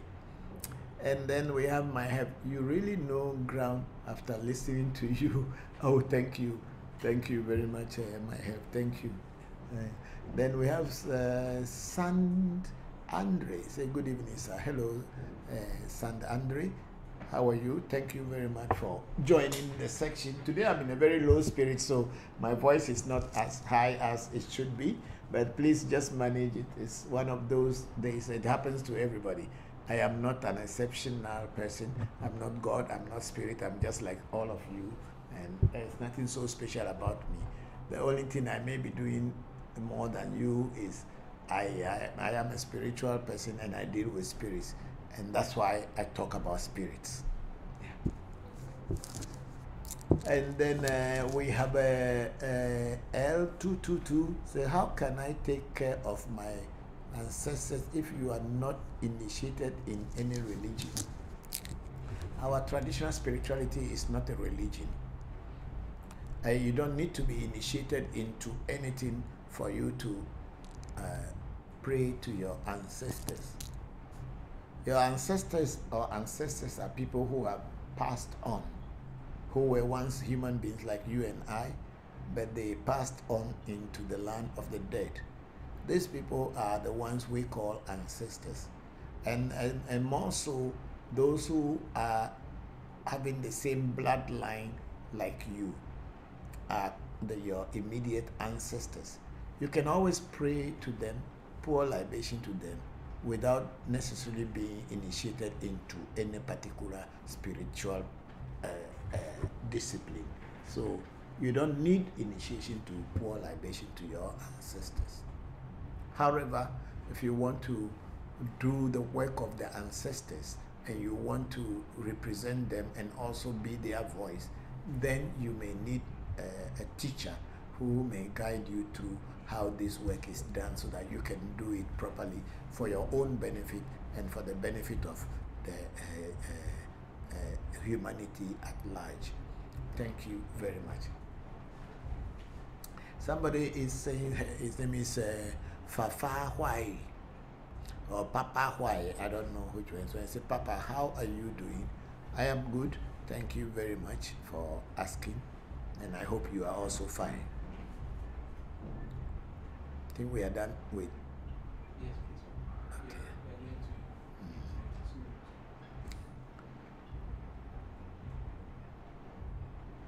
are going to. And okay, we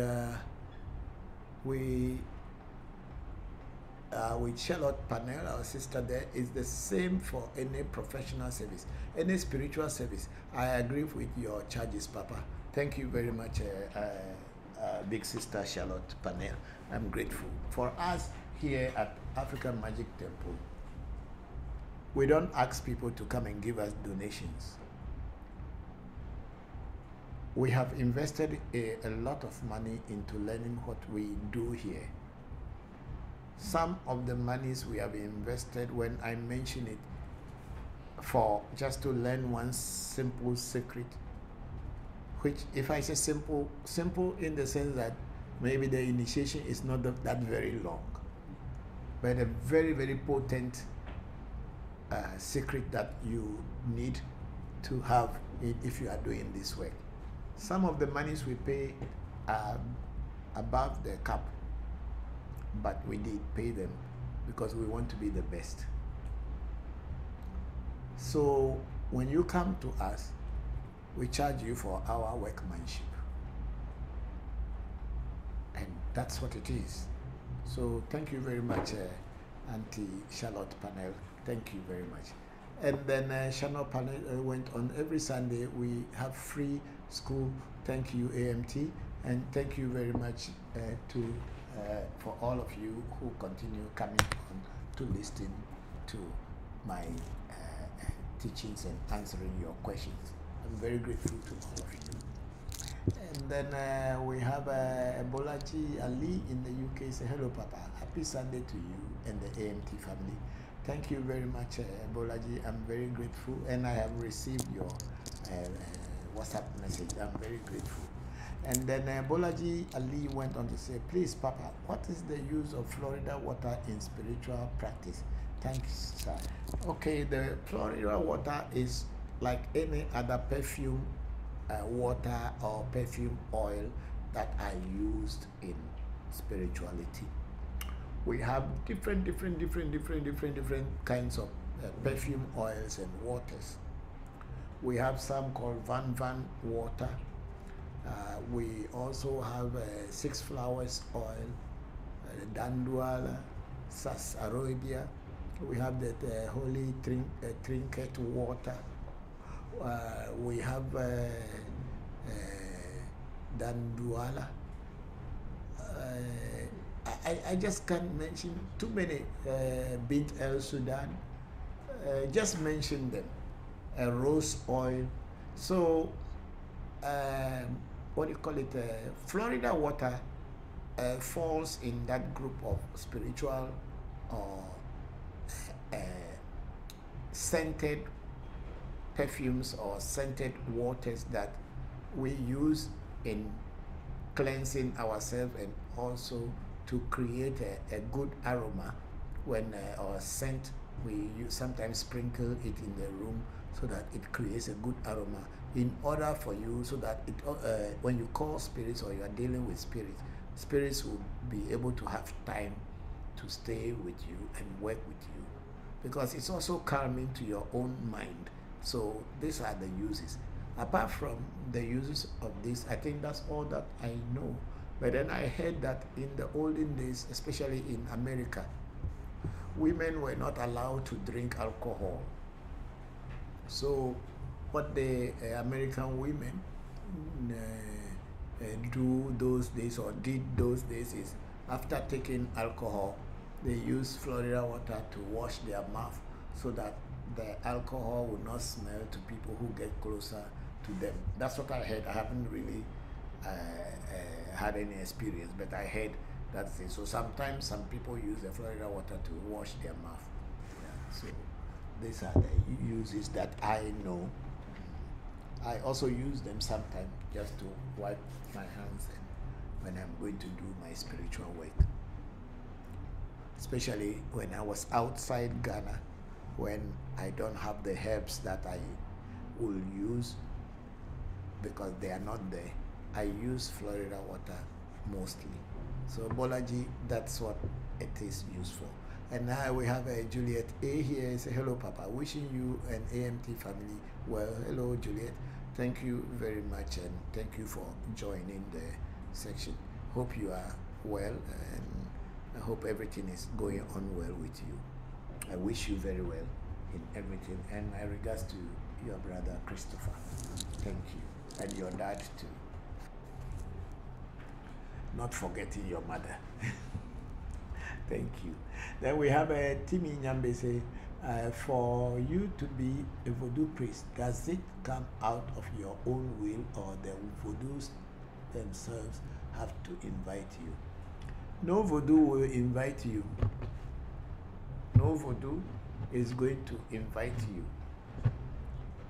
If you are born with any voodoo, that comes with you, like the people who practice EFA, like Edda, Voodoo Da, Hebiasu or Tohono, and also Tobe Ate, and maybe any other voodoo for that matter. If you are born with it, it will start showing from your very childhood. The things you will be doing. If your parents or people who are older than you or elders in the community sees that, they can point that, oh, this child, the behavior is on this line, so let us help him. But then unfortunately, when you are born in a Christian family, they will not see what any energy is trying to materialize in your life. They may sometimes look at it as a devilish thing, and they will try to kind of cast you away, or make you look like you are a devil's child. Is there something there? Questions? Okay. So then you may not be accepted. I want to give one example, and that is my own example. I was born by a Catholic mother and evangelical Presbyterian father, or Protestant father. And from the very time that I was born, my mother told me a lot of stories later. I had had so many spiritual challenges and attacks, and my mother had always tried to protect me. And when I started growing up, I have a very strong feeling that I wanted to be an evangelist. So I was going to church, but I didn't like the church in which we were, or my father's church, which is the Presbyterian Church, which is a very big church. Now, I'm not talking about this modern day charismatic church. I mean, a church that can host about 2,000 plus people at a time, or maybe more. And we were born on a what do you call it? Or we were brought up on a church mission compound. But I didn't like the church very much. I don't know why, but because to me, I felt all that were being taught was not what my inner self desired. So I left the main church and joined a charismatic church. And then in the charismatic church, one day our pastor was singing a song early morning and said that he saw the devil was singing that song that very morning. So we shouldn't sing that song again. So we stopped singing that song. And I was asking if a pastor was meditating, and his meditation, he could see a devil who was dancing and singing our favorite song. So why the pastor didn't teach us meditation so that we too we can learn more? And they are only teaching us prayer. Prayer said they don't teach you anymore. You say whatever you want to say. So I left that church and I joined the Seventh-day Adventist church. And in the Seventh-day Adventist church, they also claim to be the only ones that will be going to God or heaven. No. So I was with them for some time, and then I realized that is not my place. So this thought of meditation kept disturbing me. So I asked my father, who was actually an educated person. He had a lot of books in his library. So I asked him about what meditation was, and he told me that meditation is also a prayer, but you don't pray with your mouth, but you pray in your mind, or you use your mind to assess God. So I asked him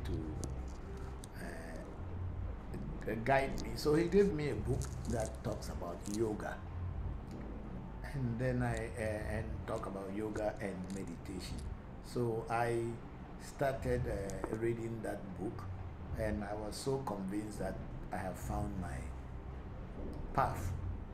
So I left the church and joined the Anandamaga yoga group in the 70s. And I became so much obsessed with the meditation and all I was initiated into meditation, the first lesson we call it, and then with that I study and I rise up all the way to the 6th lesson in the Anandamaga, and it took me that desire to work for God took me all the way to India, where I went to train as a monk, a Hindu monk, celibate monk for that matter, and I went through that.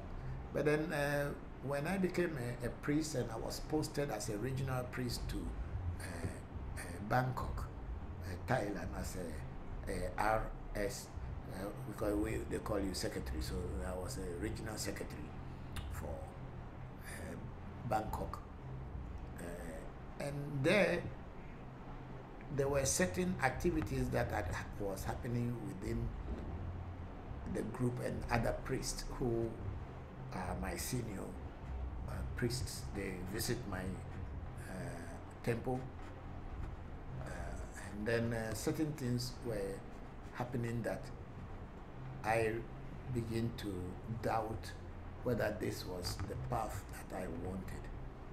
So with time, I decided not to be a monk anymore. So I was called back to headquarters in Tiljala in Calcutta, India. So I went to give back my clothes, and I stopped my renunciation as a monk. And then slowly, I came back into traditional spirituality which is the voodoo practice of my ancestors, and I have found my peace here. So it is not that the spirits will call you before you become a priest. You can choose to become a priest if your desire to serve humanity is very sincere and your desire for knowledge and wisdom is sincere. You can choose and join any group or a shrine or a teacher that you believe that is teaching the truth. And if after joining or becoming one with that teacher and learning from that teacher, and you realize that the teacher is using human nature to control and make people think that he or she is God, when you see the human nature in it, then you see that it's become a religion. Then if you are not interested in religion, you can leave. But the voodoos will not going to call you and say, come and become a priest. If they possess you and or they start driving your life, then they will start driving your life from childhood. It is not when you grow old before it happened. But then it is up to the people around you and yourself to know and also to identify what is driving you. But if voodoo or spirit, God, let's say in that sense, wants you to work for them and no one is paying attention to you, maybe because you are too young to take a decision, there is a very peculiar sign that, a trend that happens in many people that I know. You will be beginning to become confused and crazy, and people will think you are mad. And your everything you are doing will not be normal among the normal people. You become an abnormal person among the rest. And this is one peculiar sign that you will be tormented. You will be tormented within yourself and you cannot have peace.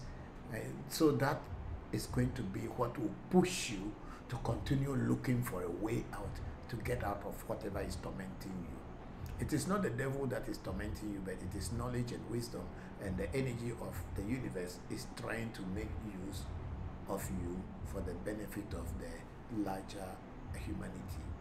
That's what it is. So I don't know whether voodoo is the one going to invite you, but your inner self will tell you where you should be.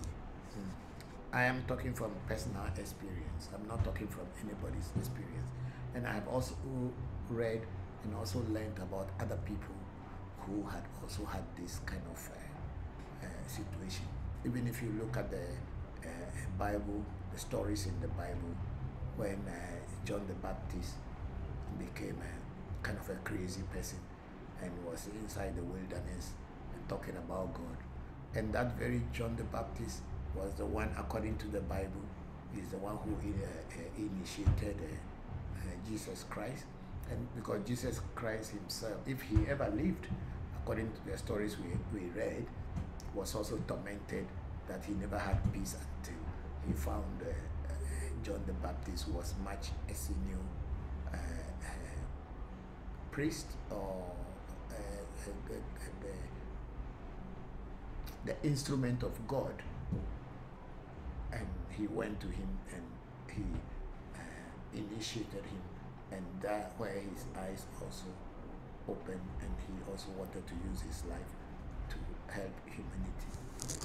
So when you talk about you voodoo inviting you, voodoo will not invite you. It is your inner self that will send you to where you should be if you are called to work for God.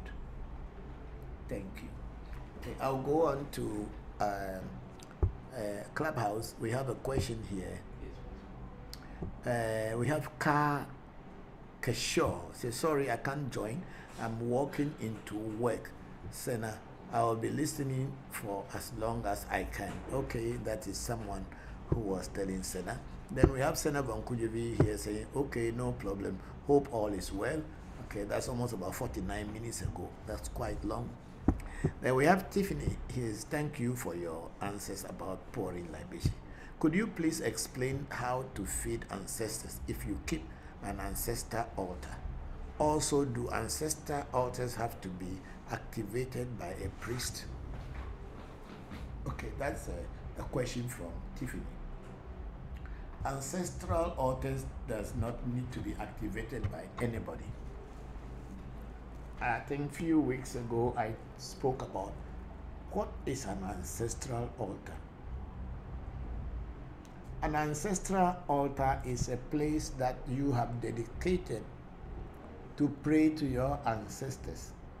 It can be in a corner of a room, it can be under a tree outside, or a special place that you yourself you have dedicated, that this is where you call your ancestors.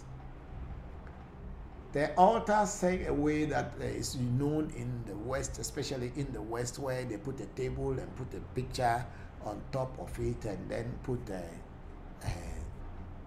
photographs and fetch water. This kind of altars are, I may say, are more of a modern type of altar, which part of it is derived from religious practices. Because we have seen in the church where they make altar and put a cross and they put a chalice and all kind of these things. So that actually is coming from there. But in reality, ancestral altars does not need to be made by anybody for you. It is you who will decide where to pray to your ancestors, and that is enough for your ancestors, because your ancestors are people who live in your DNA. So when you sit down to pray to them, you are actually talking to yourself by pouring libation. And it is for this reason why I brought the clay bowl, so that people can just pour sand into a clay bowl like this and put it in a corner of their room or in a corner of their house on the ground, and they can be pouring a libation into it, and that is enough. Your ancestors will hear you. So your ancestor shrine or altar does not need to be activated by anybody. You and you alone can call your ancestors, because your ancestors are part of you. And on your second question about feeding your ancestors, okay, there are so many ways people feed their ancestors. Some people will buy biscuit and put on the altar and say, oh, my ancestors come and eat. But the best way of feeding your ancestor is doing a reading and finding out from your ancestors what do they want from you. And they will in turn, through the reading or through the consultation, spiritual consultation, and give you the guidelines how to feed them. And for us at African Magic Temple, we have been taught through our lessons and learning from different teachers how to feed ancestors. It is not like putting biscuit and fetching Fanta or fetching some sweet drink and say my ancestor. Sometimes ancestors eat meat. They eat food. Even though you may not see them eating it like how we human beings eat. But there's a process, and when that process is followed practically, the ancestors will accept what you offer to them as food. So there is no, I don't know, maybe the way people do it by putting biscuit and Fanta or some sweet juice in front, maybe that's also another way, but there is a very practical way, and that practical way can only be told to you when your ancestors come through a reading and give us what should be done for them. That's how we do. So Tiffany, you don't need to have a priest to activate your altar for you to pray to your ancestors. And even You may not even need to put any table and put any pictures on them because your ancestors actually live in you. But if for the sake of association, because the human beings like to associate physical things to God in order or to nature or to ancestors before knowing, yes, you may put a photograph of your ancestors on your altar and that this thing. But make sure you fetch a bowl of sand. Could be plastic bowl, can be a metal, anything in which you can put a earth or dirt, as Americans call it, so that you can pour libation onto it under your table. Don't put it on top of the table. Put it under the table so that when you are praying, you squat and show respect. In Africa, when you want to show respect, we go down. We don't stand up. So, thank you, Tiffany, for that question, and I hope everybody has heard and we've all learned something. Thank you very much. Okay, so we go on to YouTube or Facebook. We have Mira Duke Ellie saying, is it? We read that one. Yes. Then we have Pushon J. Hi, Papa. Greetings. What's the difference between being born with voodoo, have it in your family, and being incarnated by a voodoo? Okay. To be born with voodoo, we are all born with some voodoo. We are all born with some voodoo. But how will you know which voodoo came into this world with you? It is only through a reading or when you are initiated. Then that voodoo may become prominent. Sometimes, just like how I have just answered the question above, sometimes you will be experiencing certain things, and people who are around you, if they are wise people and they are not blinded by religion, especially Christianity, they may know what is happening to you and they will guide you to the proper place. So to be born with voodoo, we are all born with voodoo. That's what they call Taji voodoo, your head spirit, which is in Yoruba they say Orisha. Ori means head, and Sha is the voodoo. So there. So your Orisha is your voodoo that you came into the world with, but you can only discover it when you are initiated. The Aves call it Taji voodoo, means the spirit on your head.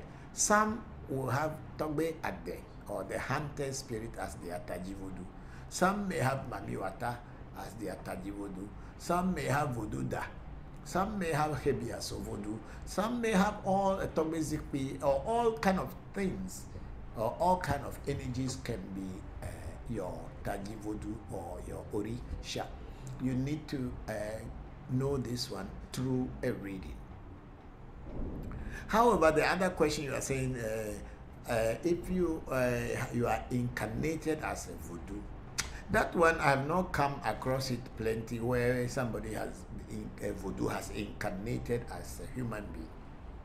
To be honest, I haven't come across it. A lot of time people say that somebody is a voodoo incarnated, but which voodoo can incarnate in only one person?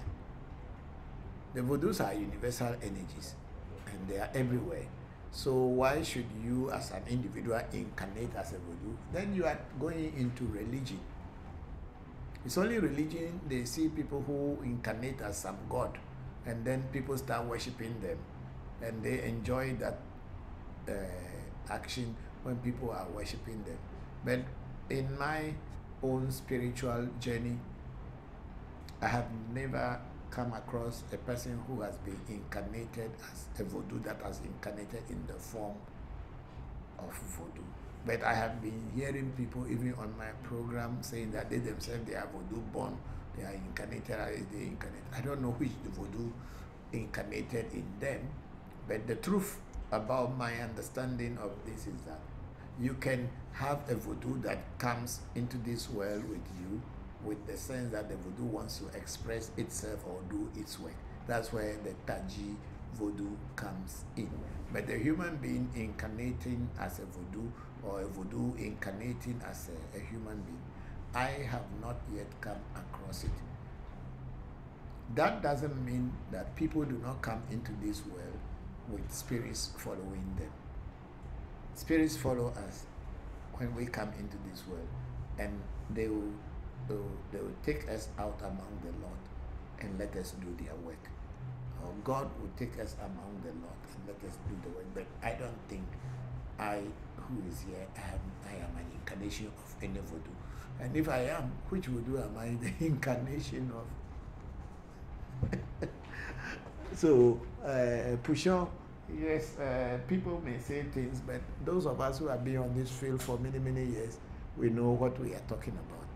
Those people who just reading things and coming up with all kind of stories just want to make themselves look so great.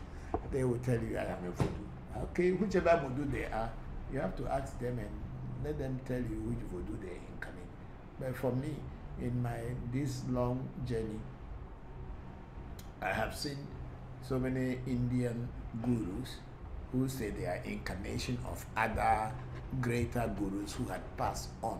But I have never heard any one of them saying they are the direct incarnation of a particular god or voodoo. Thank you very much, Pushon J, for that question. And then we have a big sister Oluchi Osuoke saying, great evening, Papa. Just coming back. How are you doing today? I know you're great. May my regards to the family with peace and love. Thank you very much, big sister. Thank you for coming and joining the program. I am fine.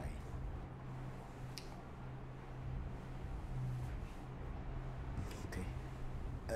Who is there? Kofi Nana. Yes. Hey. Okay. It's on Facebook, right? Yes. Okay. Kofi Nana is saying, please, is it possible for a witch who is responsible for your problem to bribe a spiritualist or spirituality not to help you after you've gone for consultation? I don't think so. How is the witch going to be able to bribe the spiritualist? Is he also coming to the spiritualist to tell him that you, Kofi Nana, don't help him? No, I don't think that any witch whatsoever will go and bribe a spiritualist not to help you. What can happen is that if you, as a person, had gone to many places, to many spiritualists, and they had helped you in many other things, maybe not necessarily in the case of a witch, and things have gone on well with you, but you did not go back to say thank you to the spirits that had helped you, there is high possibility that next time when you are in need, you will not go to the same place because you know that you have not paid your thanksgiving. You may go to a different spiritualist, and when you go to that different spiritualist, it is highly possible that the spirits that had helped you before will be following you wherever you go because you owe them money. And when you go to a spiritualist and the spiritualist is trying to find out what to do for you, the spirits that had helped you earlier and you have refused to say thank you to them will tell this spirit that it shouldn't work for you because you are an ungrateful person. And then the spiritualist may do everything for you, but it will not work because at the end of the day, the spiritualist is only going to do the physical aspect of the work. The spiritual work is going to be done by the spirits. And if their fellow spirits from another shrine came to tell this one that this man is an ungrateful person, so don't help them, they will not help you. Those things are possible.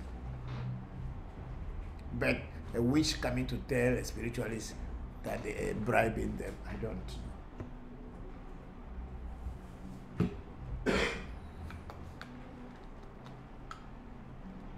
That's why it is good that when a spiritual work is done for you and you make a pledge, try as much as possible to fulfill that pledge when you see things changing in your life. You may think that you have run away from that spiritualism and you are okay. The world of spirits is universal and it is very infinite. It cannot know where spirits are and where they are not. And if a spirit is following you, you can never know. And if it's not following you too, you can never know. It is until things start happening on you before you will know that something is not right. And when you meet a real spiritualist who can read and do a real reading, they may tell you that you have offended some spirits or you were ungrateful, you didn't say thank you somewhere. That's why things are not happening. So go back and say thank you. You know, we say that when the leaf falls inside the river, the leaf, amakba, when it falls inside the river, it doesn't get rotten that very day. So sometimes people think that when they made a pledge to spirit and things work out well for them and they decide to cut away that particular spiritualism and be going other places, a day will come when the leaf will get rotten and spirits will be after you and they will make sure you have a very hard time. It's happened, but you may be blaming other people and say they are the causes of your challenges, but sometimes you are the cause of your own challenge. So thank you very much, Nana Kofi. And Nana Kofi, you say thanks for explaining. Thank you to Nana.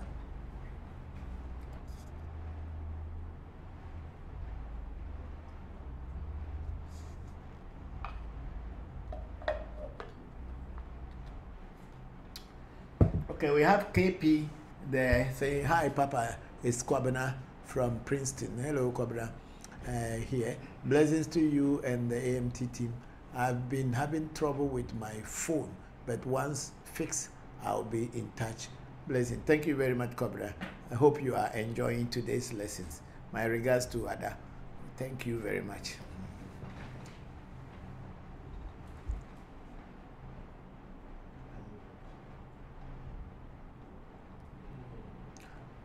There is some up there you haven't got. Yeah. No. We have done this one. Then we go to Daisuria. When the leaves fall inside a river, it doesn't get rotten same day. Papa's quote. I live by that. Okay, thank you. Yes, of course. When the leaf falls inside the river, it doesn't get rotten that same day. If you understand that principle of nature, you will always try to do good thing. Then we have a Duke Senam. He said, tell me please, what does it mean for somebody to be named Agbasa? Okay, Agbasa is usually when a spiritual work is done, especially in Afa. Okay, sometimes in Voodoo too. When a spiritual work, rituals are set up to be done. The place that this particular spiritual work is taking place is sometimes called the Agbasa, where the spiritual work is taking place. The rituals and other things are taking place is called Agbasa. And if, take for instance, maybe you were born at that Agbasa, or maybe when they were the day, there's something we call Oka Agbasa, means they now kind of open the Agbasa to disperse the spirits. That is the last part of a spiritual ritual, Oka Agbasa. So maybe the day they were doing that particular Agbasa or setting up of the Agbasa, or they were in the process of the spiritual work before you were born, they can choose to call you Agbasa as per the Aves, their way they name people. If you are a child that you were born when your mother is traveling or going to farm or coming back from farm, when they born you, a typical every name they will call you, they will not call you Kojo Kobra, they will call you Mojinu. Mojinu means you were found on the road or you were born on the road, so they call you Mojinu. And so it is with so many things. Maybe you are born inside farm, your mother gave birth to you in farm, they will call you Aglesi. So we have every names that tells what led to your birth and the place you were born.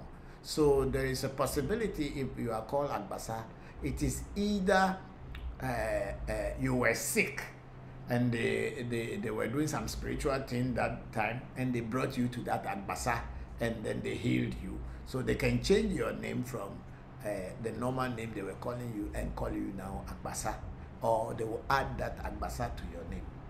Or you were born during one of those things, spiritual ceremonies.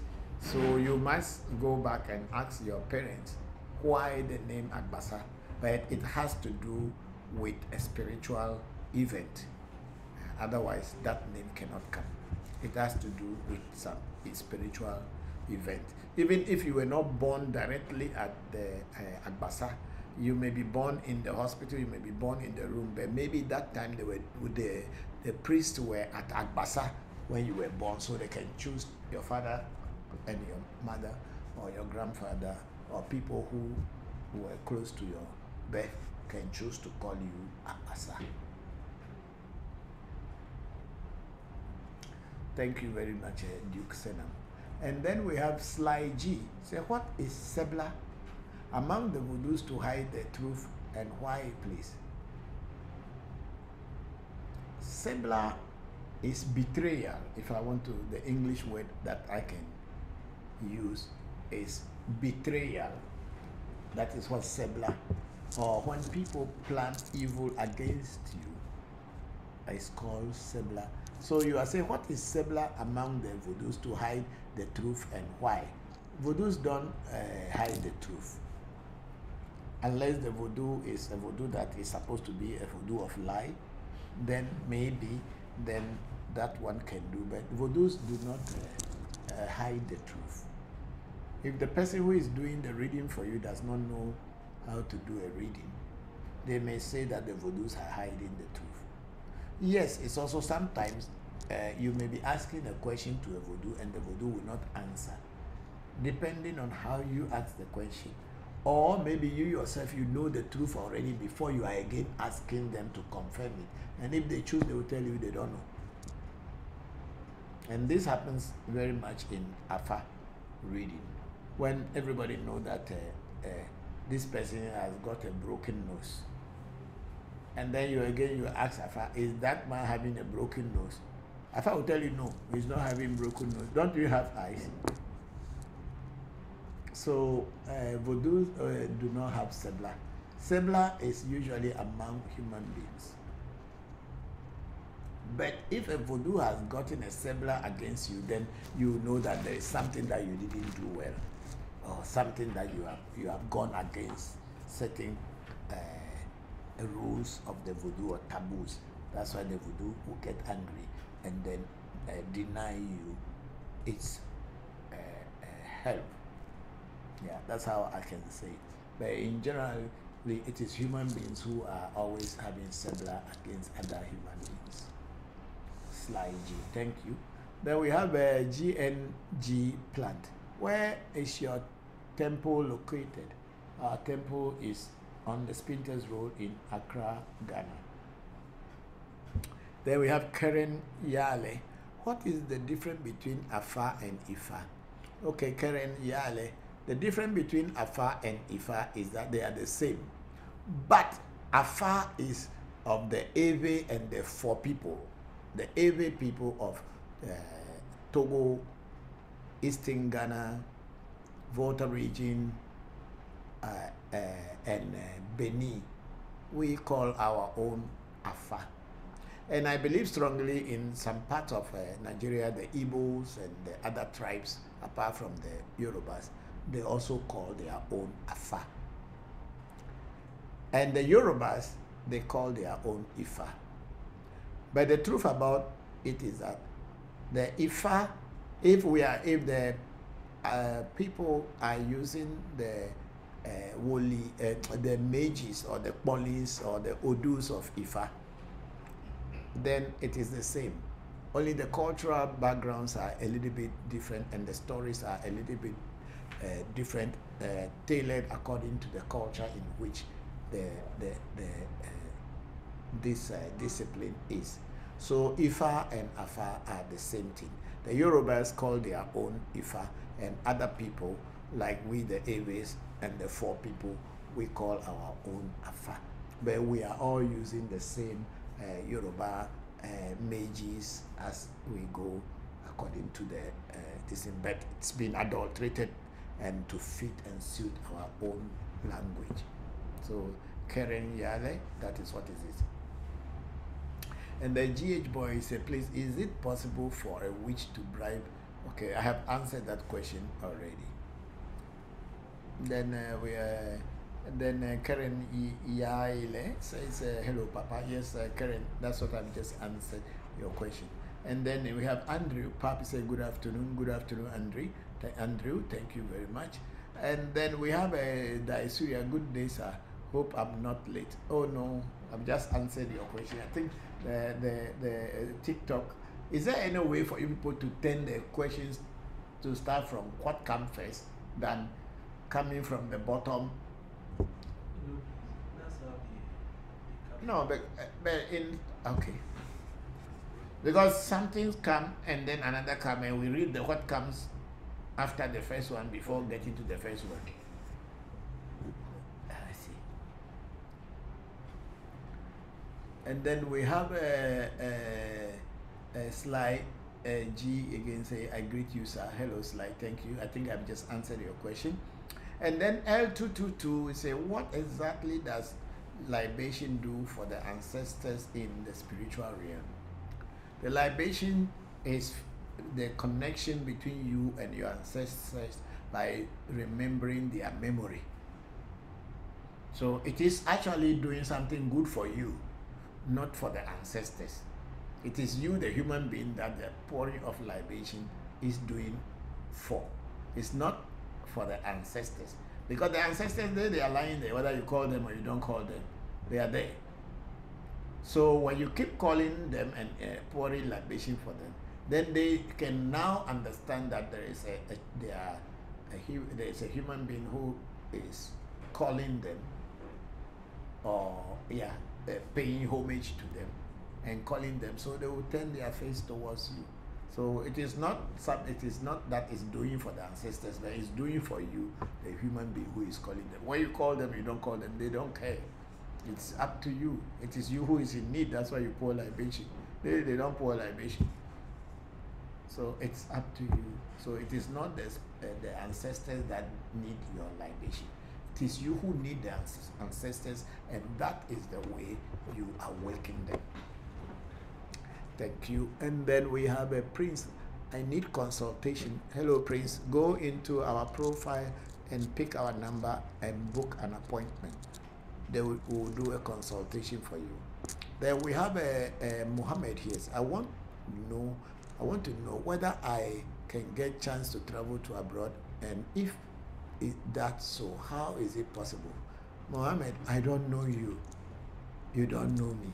How can I tell you that you can get a chance to travel abroad? You have never seen me before. You are only coming onto my TikTok page. You don't know much about me, and I don't know much about you. So I'm not that kind of priest who doesn't know about people, and people don't do consultation, and then I'll just tell them, yes, it is this possible. I don't know whether it is possible or it is not possible. Thank you. Then we have Yao Billet. Say, how is it about? About what? I don't understand the question. If you can come again better, I will be able to answer you. Then we have His Will. I love your work. Keep it up, sir. Thank you very much, His Will. And then we have Fafa say, why? Fafa, why? Will come home soon. Okay, thank you. We are always here. And then L222 say, how do things work with your overseas students?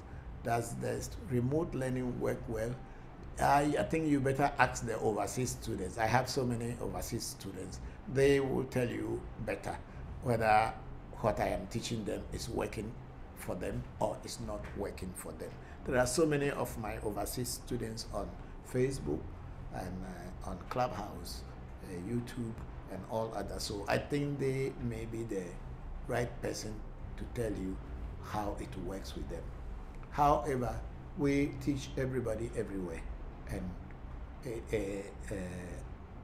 we think that people are learning and they are doing well.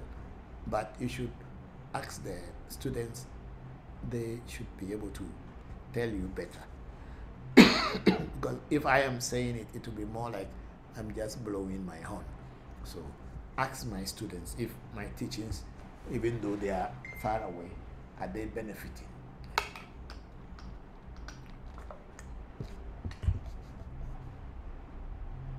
They're jumping so many. Where are we? Are you sure?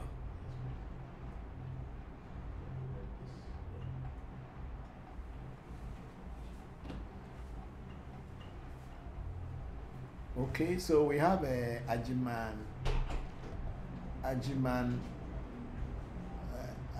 is it Ajiman? Oh, what is the full name?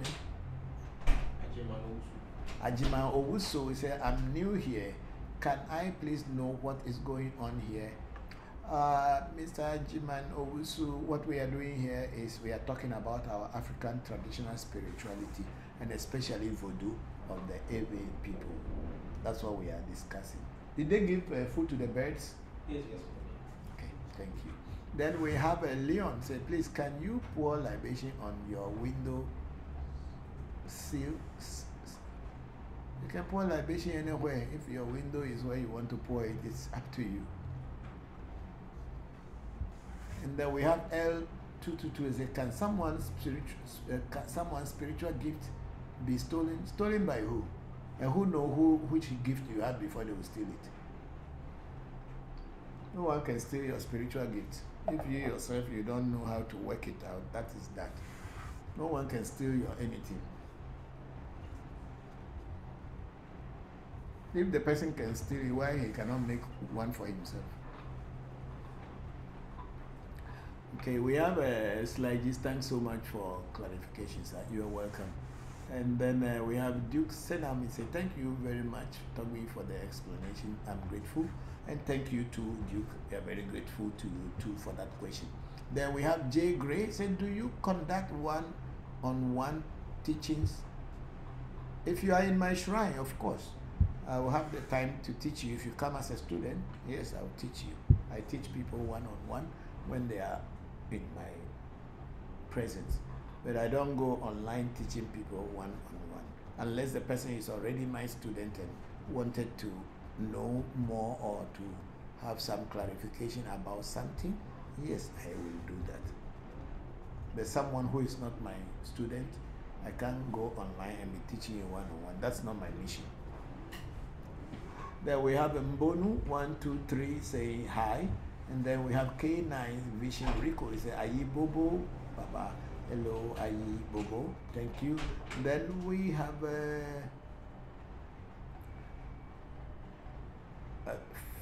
FS Cartel. Please, my question up there. What is your question? I have not seen the question, please. Yeah, FS Cartel. Please, my question up there. Check if you have this. Oh, no, maybe it will be at the bottom. Okay, because you know the things are coming from the bottom, so maybe he has asked that one before, yeah, like I was asking. So he said FX Cartel has sent us love ×1. You just go, let me finish it. Then we have Leon say, please tell us new ones about your course briefly. Like what? What is the new ones. I don't understand.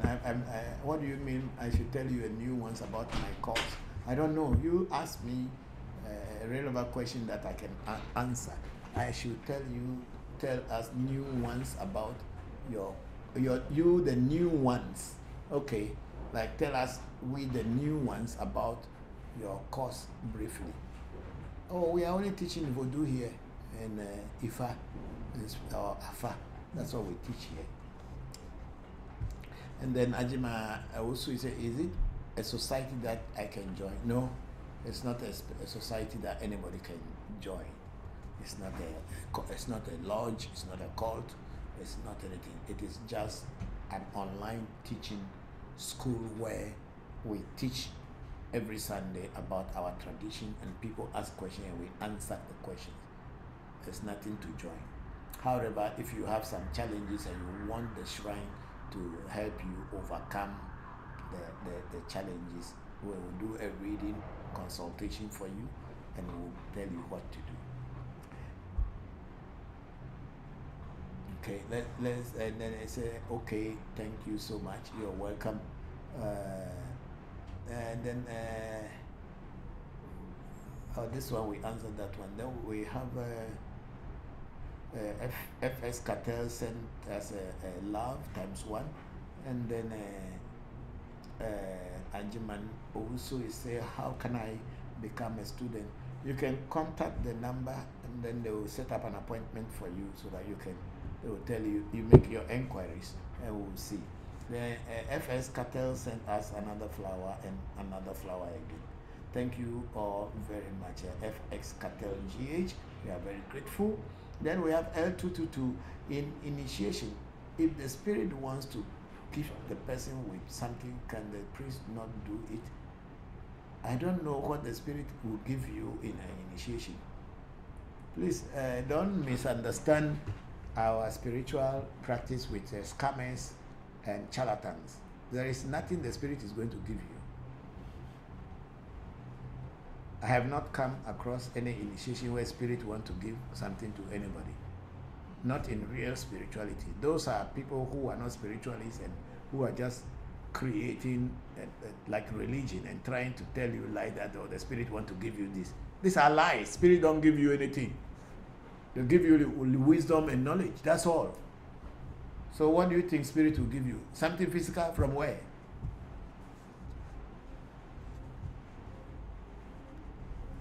Leon is again going. Leon is a please, can we see you personally in Volta? If yes, where are you based? I'm not in Volta.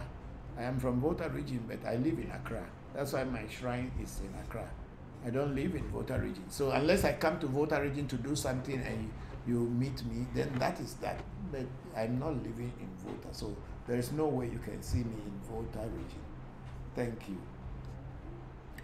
And then L is saying, thank you for the work that was done for me this week, feeding my ancestors and close death. Okay, thank you very much, Elwin. We are very grateful. Thank you. Oh, but that's Lynette, I think. Yes, I thought so too. Yeah. And then we have Anthony Joel. Is it true that Orishas is for those whose ancestors celebrated them? I don't know, Anthony Joel. I don't know whether Orisha is only for those whose ancestors celebrated them. I don't know. And then we have Ajimano Wusu is you are indeed a great man. Keep it up. Thank you very much, Ajiman. I'm very, very grateful for that. And then we have Baba Seidu too. Say, Papa, please, how can I remember my dreams? Okay, I'm not very sure if I know, but there are certain herbs people say that when you keep them under your pillow, you can remember your dreams. But I have not practiced them myself, so there is no way I can categorically tell you that if you use those herbs under your pillow, you will remember your dreams. However, there are certain things that we call memory powders. Memory powders are things prepared out of herbs, and then you will be vaccinated on your head, and also the remaining one mixed with honey for you.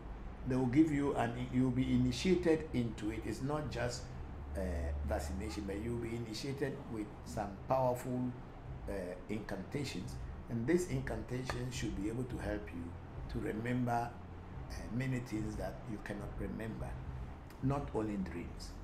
But then that's the way that I know.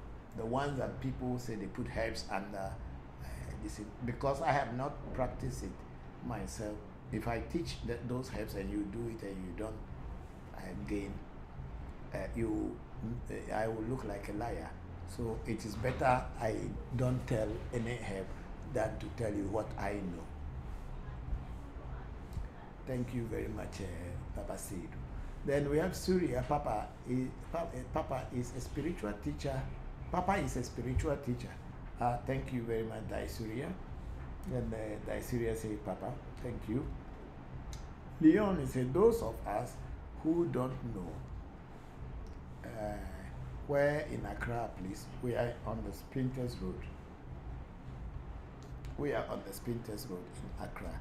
And then we have a silent soul who says, how do I ask for knowledge and wisdom from the spirits? When you meet a spirit, then you can ask them. Because if you don't have a spirit and you don't have any connection with spirit, how are you going to ask them for knowledge and wisdom? How? Where? You need to have a connection with spirit before you can ask them for knowledge and wisdom. You can't just ask in the air, say, I want knowledge and wisdom, and it will just come. You need to have contact with spirit, then you ask the spirits, and the spirits will tell you. Then we have Daisuria to the new ones. If you have a spiritual question, you can ask and Papa will explain them for you. Thank you very much, Daisuria. I'm very grateful. Thank you. And then Nom Samde. Good evening. Is it possible that you can tell me what is going on in my life, Nomsa in South Africa? No, it is not possible because I don't know you.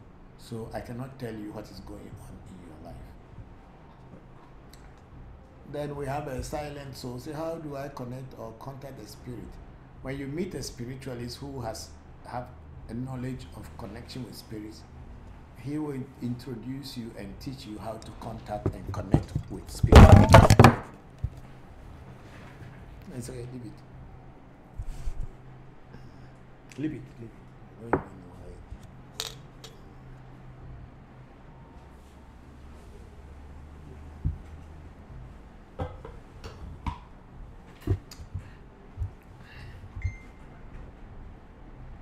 Okay, so we have a what do you call it?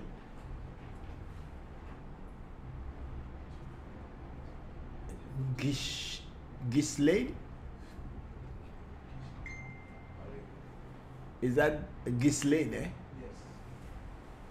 Gukpale?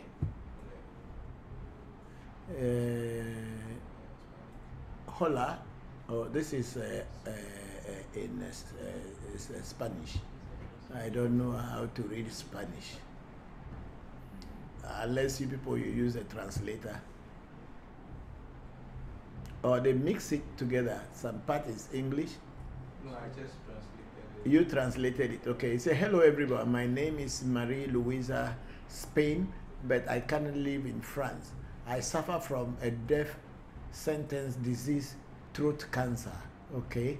I have 520,000 euro in my bank account of Society Generale BNP, and I would like to donate it to an honest, serious, and trusted person. I have a car accessories import business. I've been a widow without children for 10 years. I've gone through all the specialist doctors with no solution to my disease. If you are interested in benefiting from my donation, write to me on WhatsApp 229. Oh, God bless you. Thank you very much. And let me see the name again. It's Ghislaine Gubale. Thank you, Louisa, Marie Louisa. We are not interested. I believe very strongly you may have some family members who are closer to you and who, when they benefit from your wealth, will be a very great thing for your family and they will remember you. But we who are very far away here in Africa, we are very sorry. We don't need a donation from anybody, and more so from the person we don't know who is suffering from cancer and has this much money in their account. Give it to the government of France so they can use it for social services. That will be a greater benefit to many people. We are managing with what we have, and it is okay for us. Thank you, but no thank you. Then we have a Vanterico. It says, hello, Papa. What should an initiate expect to happen after they travel home from your temple, after initiation into one of the spirits in your temple? Will there be dreams, other experiences, manifestations, and all? Yeah, Vanterico, at our shrine, you don't need to live here before you start experiencing spirit. Here, once you are initiated, during the initiation, you will start experiencing spirit through vibrations and many other things. You don't need to leave my shrine or my temple and go home before you'll be having dreams. No. During initiation, things will start happening. And that's what gives you the assurance that you are on the right path. You can start to communicate with spirit from the very time you are initiated, no matter how little that it starts. But with time, it grows, and then your communication with the spirit will become easy and very simple for you. So you don't need to travel away from our temple or shrine and get home before you will be having dreams. Once you are initiated and initiated properly, things start happening there and then. It is not a miracle. We use formula here. We don't do things just for doing sake. There are formulas that we follow. That's why we are expensive. Okay.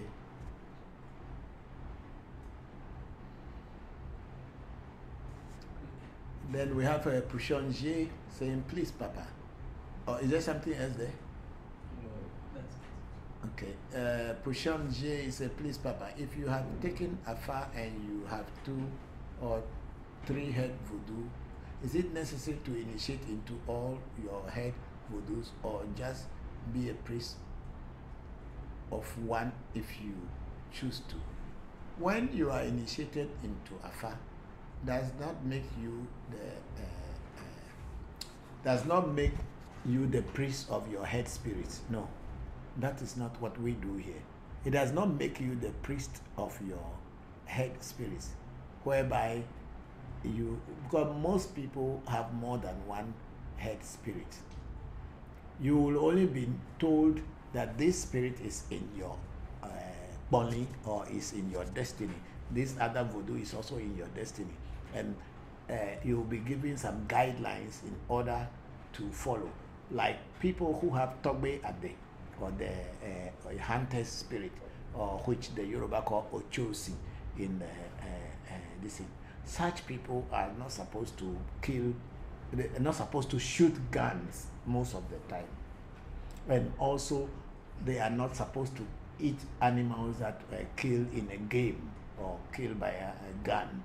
They are not supposed to eat those animals. And then there are some other little regulations they will tell you. And each and every voodoo has its own rules and regulations for you to follow. So it is not like when you are initiated into afar and you happen to have certain head spirits, means you become the priest of those head spirits. Yes, there's possibility they can set up the shrine of those spirits for you if you want. Or if they are so prominent that they want you to set up a shrine for them, then of course they'll set up a shrine for them. And you cannot only leave one out and attend to one. You may have to set a shrine for each one accordingly as the time goes on. You may not do all of them at the same time, but you can do them as your financial resources become better. You decide to set up, because setting up a shrine, it's a very expensive thing. You know, a lot of time people are calling, like this thing, people are calling it a shrine. That's how the people in the West, if they make a voodoo for you, they call it a shrine. We don't call it a shrine here in English, Ghana, or where we speak English. We don't call it a shrine. We call this one a voodoo. We don't call it a shrine.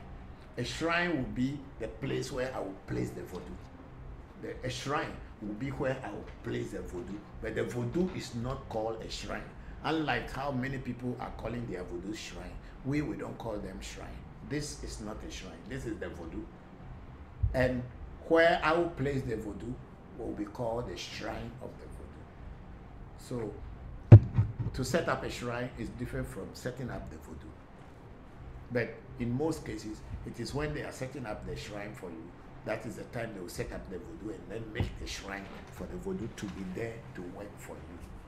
So it is not a question to say that you have to be a priest of all, or just have to be a priest of one. When you are a Bokor, you are a Bokor. You may also not be a priest of any of the head spirits, but you may also be the priest of all the head spirits if you choose to. But being an Bokor is just a Bokor. You are just a priest for everybody and for everything. Every voodoo, you are a priest for that. Thank you, Pushon J. And then we have Kim Lesky or Lecky. Please. Lesky. Yes. Say hello, Togwe. My many months ago, you mentioned that certain spiritualists who want to harm a person can call the person's essay to feed it. Can you tell us why a person's own essay would agree to be summoned by another spiritualist who intends causing harm?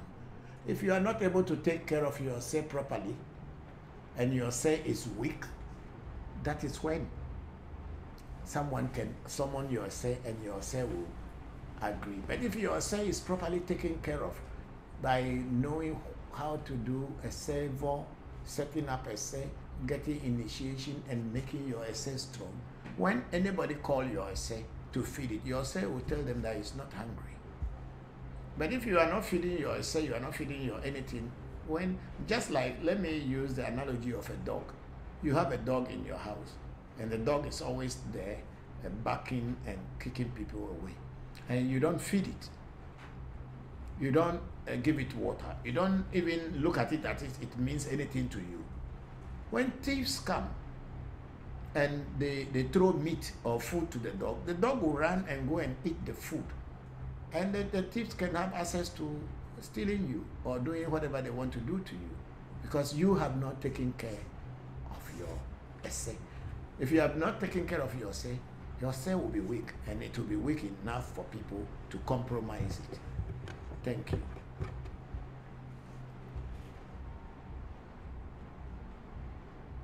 And then we have Osabu Moses saying, Gaisland, Gupele, Revolution Voodoo Education. Papa, good evening, sir.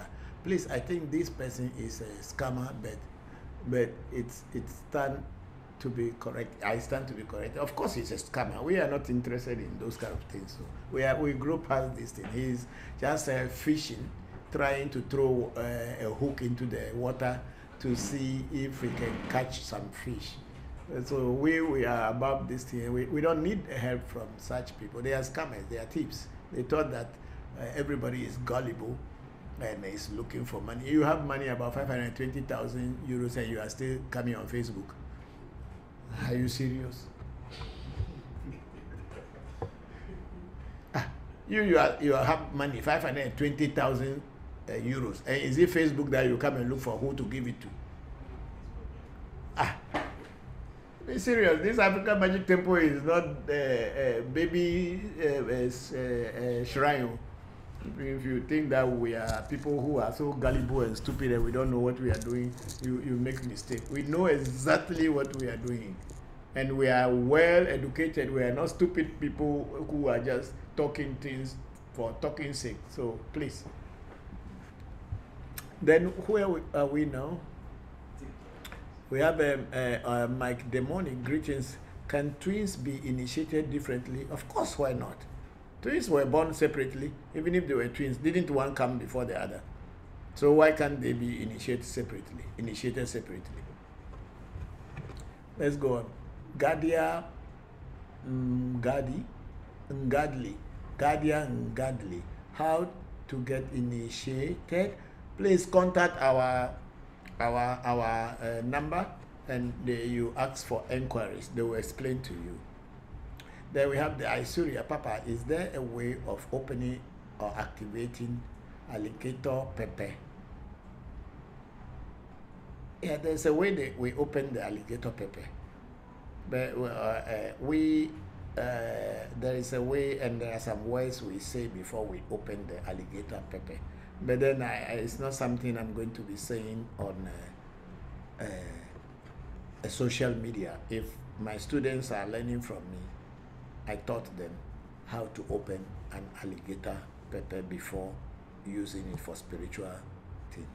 And then we have Dr. Henry Hansen here. It's a Wezolo. Papa, it's a very long time, Papa. I hope you are good. Yes, we are all very good, Doc. Thank you very much, and hope you are fine too, and hope your sisters are all fine. Thank you very much, Dr. Henry Hansen. I'm grateful. And then we have L222 say, laughing Papa didn't fall for that nonsense. Keep your money. Yes, of course. Don't need your money. Then Gadia Magadli say, give me that donation. So go to that place. Talk. He gave, or he or she, I don't know, is married, so it's a woman. So she gave a number that you both should contact her to give it to you. And then the Syria at Elon Mingles is laughing. Then Gadia Mangli, I'm interested in that donation. Go for it. And then we have GH Boy 78 saying, may the universe continue to give you more wisdom. Thank you very much, GH Boy. Thank you. And then GH Boy went on to say, you are a good teacher and know your work. You make spiritual understanding so easy for us. Thank you very much, GH Boy. That's why we are here. African Magic Temple and Revolution Voodoo Education is here to demystify African traditional spirituality. The fears and all this thing that people who had been teaching it in the past put fears in you to scare you away, because they themselves, they don't know what they are trying to teach you. They probably may be coming from a religious background, or they themselves had learned this in through fear. Spirituality is a universal knowledge and belongs to no one. And anyone who can tap into it can make good use of it for themselves and for the greater humanity. So thank you very much, GH Boy, for that. And then Mike Demonic was saying, I was told it will not work properly when twins are initiated differently. Then what you would do is try it and get initiated differently, and we'll see whether it will not work for you. Then you can have a proper understanding. Then tomorrow you have a very strong control over it to say that, yeah, when you are a twin and you are initiated separately, it will not work for you. But I know that it does not matter that people are not usually initiated in a group. Even if you will be initiated in a group, you will be initiated individually. So what is the fuss about somebody being initiated separately? There is nothing like that. The people who do not know what they call initiation may be saying those things. But those of us who know what initiation is will tell you that anyone can be initiated, and initiation is an individual affair. And for that matter, spirituality in general is an individual affair. It is not a group thing. Then Mike Demonic went on, greetings. Can twins be initiated into Afa differently? Yes, they can. Then we have Elon Mingle at Daisuria. I say a lot of LOLX. I don't understand that, but anyway, I think it's a lot of love. I don't know. Then we have Daisuria. I say I say, Papa is laughing already. Yes, of course I have to laugh. How can you say you have that kind of money and you come to social media to look for who to give the money to, and you don't have a family member? It's the same like those people who come in on your WhatsApp and say, oh, they are working with National Lottery and they have some secret numbers and they allow them to share it with people, and when people win, then they will give some money. You have secret number and your father and mother are still suffering. You have secret lotto number and your father and your mother and your family are still suffering. Why don't you just go and give it to them, or you borrow money, take a loan and stake it yourself, and when you win, then give it the loan back to the people you took loan from, and give the rest of the money to your parents or your family if you don't like money. So people think that they are so wise, you know, that they tell you that they give you lotto number and then you win. You who is giving the lotto number, you don't know how to stake lotto. You don't know me and you want to make me rich, and the people you know, you don't make them rich. Are you stupid?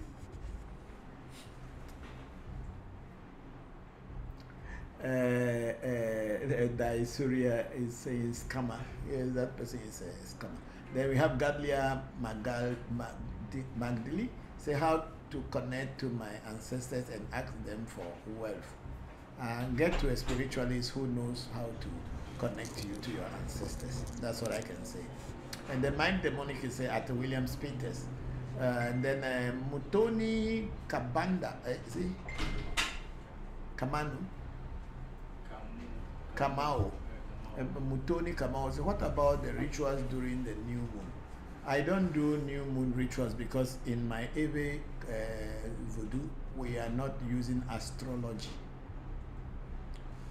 It's astrology that uses moon phases and sun phases, where the sun is in certain sign, in Jupiter, in whatever. We in voodoo, we are not using moon phases. However, we know that the sun rises, and we know that the sun gets to a midday, and we also know that the sun sets. So these three we use, and those we know. But to say you are using moon phases, yeah, maybe people who study about that will know how to do, but I have not been taught using during the new moon what to do in voodoo. But when I was practicing Hinduism, yes, we use the moon phases like Ekadashi, Amavasya, and then Purnima. We use these phases to do our meditation and also to do fasting. That one is not in my Ewe voodoo directly. That's why I don't teach it in Ewe voodoo. But if I'm teaching Hinduism, then I will bring that one. And then we have Williams saying, please, which part in Ghana? Accra, Spaintex Road. And then Mike Demonic at Bravo says, spiritual teachings. Thank you, Mike Demonic. Then Mike Demonic is Dominic at Williams in Ghana. Okay, thank you, Mike. Then Bravo, I just came here and it's my first time. What's going on here? Bravo, we are here talking about Ewe traditional spirituality and African traditional spirituality at large. So that's what we are talking about here. Thank you for coming and you are welcome. And then Williams was asking, which country are you in? We are in Ghana, Accra, Ghana. And then we have Mutoni Kamo, is a grand rising from Kenya. Please, I know, thank you. And then we have Sighting 10, which country are you, please? Ghana. Then Daisuria, thank you. I've always thought that I will come and learn that. I am always here, Daisuria, anytime. And then Silent Soul, he said, thank you, Papa. And then Panting It followed us. And Malcolm Sama said, do I need to change my religion before getting help from you? No, nobody asks anybody to change any religion. The truth about spirituality, especially every spirituality or voodoo, is that we don't convert people. We are not here converting anybody into learning about voodoo or learning about African traditional spirituality.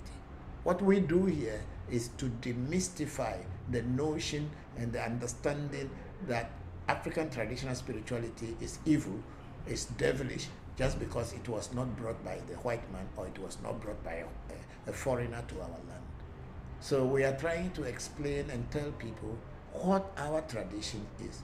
And we are not forcing people or converting people to become part. If you have some misunderstanding due to what you have heard, we are demystifying that and explaining that to people. That's what we do here. So Malcolm Summer, that's what we do. You don't need to renounce your religion or whatsoever to be able to seek help in traditional spirituality. And then we have Delan Rita say, you are an honest man. Thank you. Oh, thank you very much, Rita. I'm very grateful. Then Williams will say, please, can I come and meet Daddy? We are always here. Get our number, book an appointment, and God willing, if they book appointment for you and I'm in town, you will see me. Thank you. Then we have Marine say, please, when sleeping at night, where should your head face? North, south, west, east? It depends on everybody. Some people, when they face the west, maybe they don't feel comfortable. I personally, when I sleep, my head faces the east, the rising sun. And I know also somebody as my teacher, when he sleeps, his head faces the west. So everybody has their, listen, I sleep with my head facing the east. Okay, so everybody has their where to sleep. It does where you feel comfortable, please. But even that one, I'm sleeping with my head facing the east, but sometimes I'm not feeling comfortable. I turn my head towards the south. So everybody has their own. Then Bravo, we say thank you, sir. I'm an AV and would like to know more about our ancestors and the whole voodoo. Yes, we also were somewhere before and we came back in to learn more about our ancestors and our tradition. And here I am sitting today teaching and explaining things to you. At one time, I was only in Christianity. At one time, I was only in Hinduism and other related spiritual things. But today here I am teaching about our tradition, and I'm very proud to say I love this tradition. And then we have a GH Boy 70. It's a please, do you do spiritual consultation every day? Yes, we do every day. We do spiritual consultation every day. Once you book an appointment, they will give you the time that you can be here, and I will be here too. Unless I am out of country, then I will not be here. But if I'm in Ghana, I will physically be present and we do the consultation. Then we have a Muteoni Kamo who says, I'm happy, sir. Me, I do reading to always tell my people we go back to our roots, Kenya. That's very true. We need to go back to our roots. That's why the truth is. We had been deceived for too long, and our people have bought into it and using it to deceive their own people again. That's why my heart bleeds, that our own people, knowing that there's no truth in what they are telling their people, but because they want to be rich and take advantage of them, they are using what was lies or what is lies or what are lies to deceive their own people. It bleeds my heart. Then I seriously watching from Agbodra 4. Thank you very much, Papa. Thank you, Dai Surya. I greet Agbodra for people all. And then we get great Khalid say at Marina, face east, okay.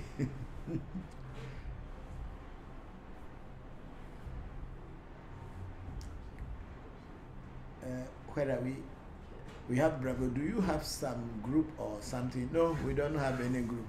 This is all that we have. African Magic Temple, and this is where we teach. This is where we answer people's questions. And then we have a Sachman, respect from Jamaica. Thank you very much, Sachman. Respect to you too.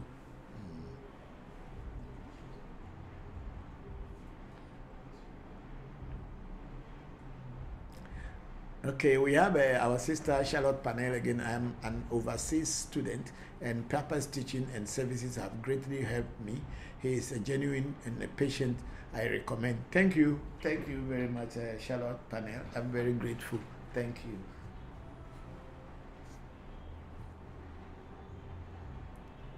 Is a okay. Van Terrico on Facebook say, Papa, I have read that in Haiti they compromise the asset to make it work for them. Is this true or is that a misunderstanding? Okay, I don't know how the Haitians practice their voodoo, but I think it's a misunderstanding. I think it's a misunderstanding, but I don't know how voodoo is practiced in Haiti, because in Haiti I heard so many funny things where people can invoke dead people like zombies who come to your house and do all kind of things.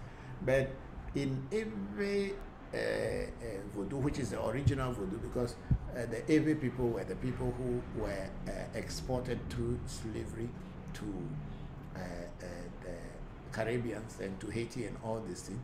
So the voodoo that we practice here is the main root of voodoo before it spread around the world, because the word voodoo is not a Haitian word, and it is not a Yoruba word, it is not an English word, it is an Ewe word for spirit and the way of life. So the way voodoo is practiced in Haiti, I don't know. I've not been to Haiti before. I'm planning that one day, if I have the opportunity to meet somebody who can invite me, a good and an honest priest that can invite me, or even a student who can invite me, then I can go there. Or if I travel to the States and I have an opportunity, I may pass through Haiti, but I need to know someone to go to. I can't just go and say I'm looking for a voodoo priest. No, I need to have contact and know someone that I have established a relationship that I can trust. Then when I go there, I can also teach what I know or explain what we, the original people in Ewe land, do voodoo. But I've never been there, so I don't know how their voodoo is practiced. But I know there are some very good books written about voodoo, like the Veve, the books on Veve that were written in voodoo. You know, the Ewes also have Veve, but we don't have that so many symbols like the way the Haitians have. Because you can imagine in Haiti, so many people from different cultures from Africa came to become one country. So everybody brought their voodoo from their area and mix it up, so it becomes a hodgepodge, and it's look as if it is all Ewe. They may all not be Ewe, but because they are calling it voodoo, it is considered as voodoo. But of course, it is only the Ewes who call their spirituality voodoo. The other tribes or ethnic groups in Africa have different names for it. Thank you very much, Van Terrico. Okay, and then we have is that all? I thought there was some. Wasn't. Oh, we are finished with this one. Yes. Okay. Then let's go on to TikTok, and our clock is ticking. We are going to close very soon. And then somebody say, Sackman, he say, is Jesus the Son of God? Mr. Sackman, I'm not his father. I'm not his mother. How will I know? I'm not his mother. How can I know whether he's the Son of God or he's not the Son? I'm not his mother. I'm not his brother. Even if I were to be his brother, how would I know the father? It's only the mother of a child who knows who the father is. Haven't you heard this before? I'm not the mother of Jesus, so I cannot know his father. Let's go on. Then we have Bravo. Is voodoo the same as juju, or what is the difference? Yeah, it's a very good question. You see, the word voodoo is the original word. And in voodoo, dolls, wooden carvings are used with herbs and rituals to trap a particular energy, so that the energy can be in that wooden carving or doll. so that when you want to communicate with that energy that is in the universe, once you start praying to that doll or calling some incantations, the energy will travel just like a satellite phone or our local phones. You know, when you hold a phone and you say it's MTN, it's Vodafone, it's whatever you are calling it is AT&T, you hold that phone. The phone is not AT&T. What you have is that you have the chip of AT&T inside. You have the chip of MTN in the phone. You have a chip or SIM card of whatever network you are using in the phone. So when someone is calling you, the MTN network will pick it up and then direct it to your handset. And so it is also when you want to call somebody, you call the person's number, but it goes to the MTN or Vodafone or whatever AT&T or whatever network you are using or provider you are using. It goes into their satellite and then it comes into that person's phone. Then the two of you are now linked together and you can communicate or say whatever you want to say. I want everybody to pay attention to what I'm saying. So when the Aves and the four people want to trap a particular energy or to connect with a particular energy in the universe, they find herbs, put these herbs together, and then use these herbs, put inside a doll, a clay, a mount, put it inside a wooden carving. Then they start to use the incantation of that energy, trying to let the energy know that this is where I can communicate with you at. Then when they do that, they pray with all this, and then they kill an animal on it. The moment the blood touches that doll with those herbs, connection comes in. Then the network is established. So this network is now established between whatever entity you are trying to deal with. So when the Belgians were coming to Africa, you know, the King Leopold of Belgium, who killed about 10 million Africans, but without nobody until today, they have not paid any restitution or whatever. And United Nations has not even blamed him for doing so, but they are chasing small fishes and all this in African presidents and African leaders that they have killed people. Then, when that link is established, you have a voodoo. So when King Leopold was sending his missionaries to the Congo, to Belgium Congo, he told them that when you go to Congo, don't go and talk to them about God, because those people, they know God already. They don't steal, they don't kill if it is not for war, they don't take another person's wife. We were very moral. We look at after our neighbor. So when you go to Congo, don't talk about God. When you go there, what you should do is to discourage them from their juju. The Belgic French word for a doll is jus or juju. You should discourage them from their juju. Means those toys and dolls that they are playing with, try to discourage them from it, because those things are powerful. So you should discourage them from those juju. So when they came, they were telling us that they came, or they have the same God like us and all this thing, we are the same people. And slowly they started telling our people that they should drop those juju things so that they can come to church and God is in heaven. You give them food. And you know, they use food and clothing to trick our people, and alcohol and tobacco and all this thing. So people who are poor, they will invite them, they'll come and eat free food, they give them clothing to wear, and if they have any voodoo in their house, they throw it away, because now this white man's god, that one is big wood, it's not small wood. Because Jesus Christ too is carved in a form of wood. Even if it is made with clay, it is made out of something from the earth. Nobody has seen Jesus. They only carve it and paint it, white man. So they were telling our people to throw away their juju.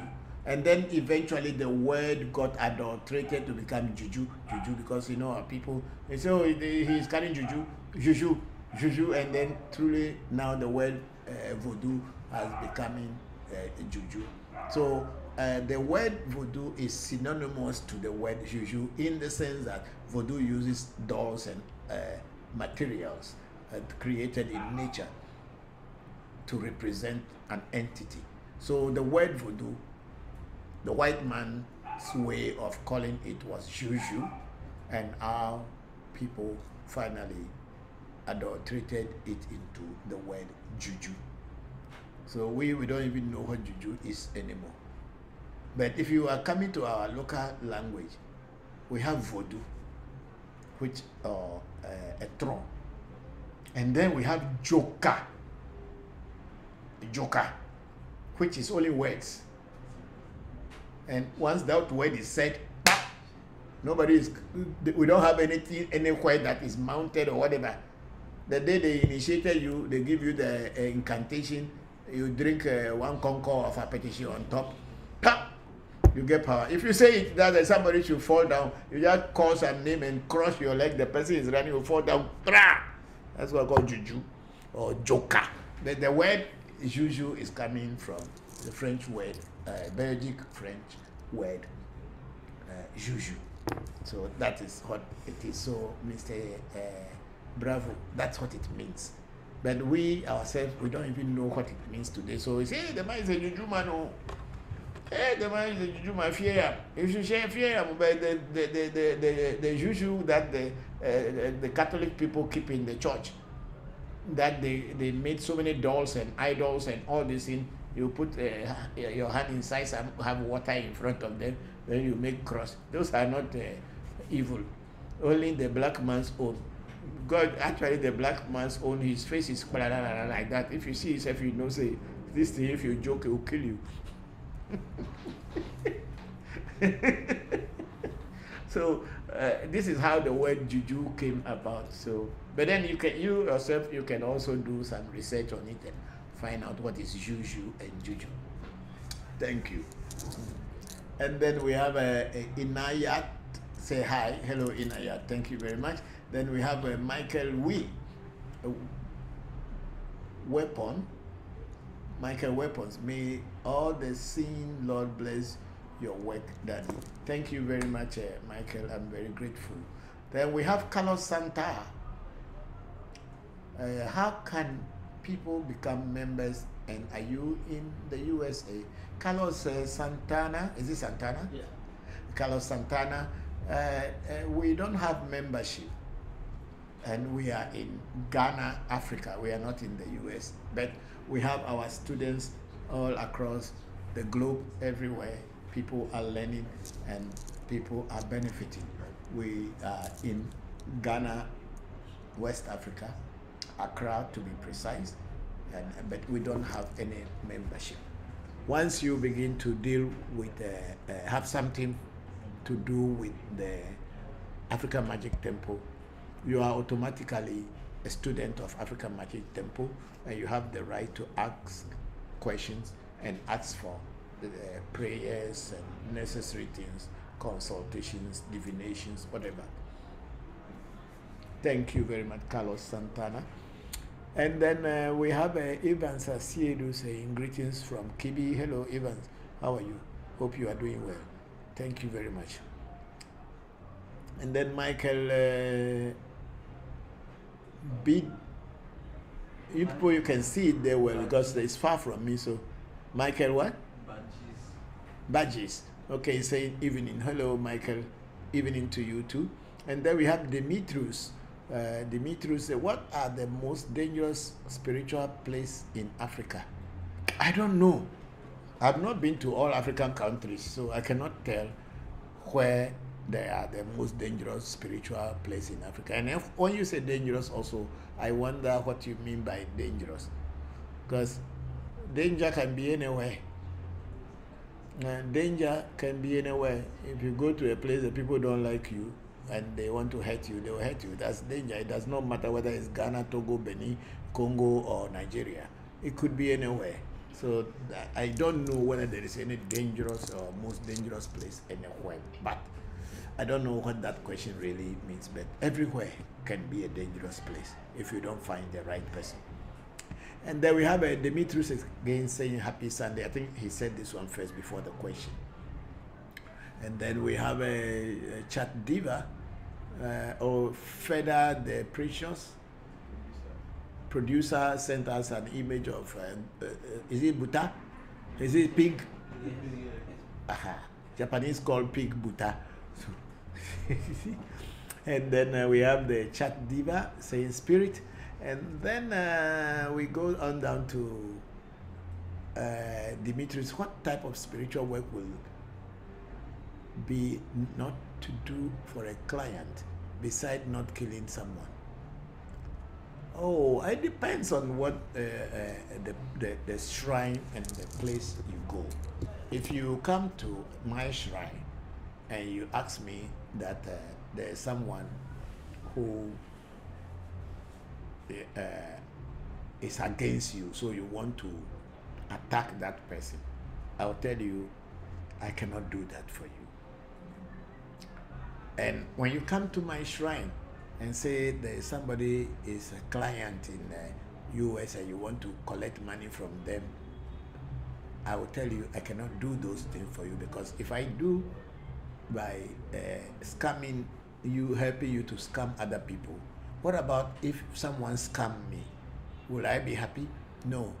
Do unto others as you would want them to do unto you. So for me, anything that is not normal and it is not morally accepted in society and not accepted to me, I will not do that kind of work for anyone. And I don't go asking people to do that kind of work for me. So those are the things I will not do.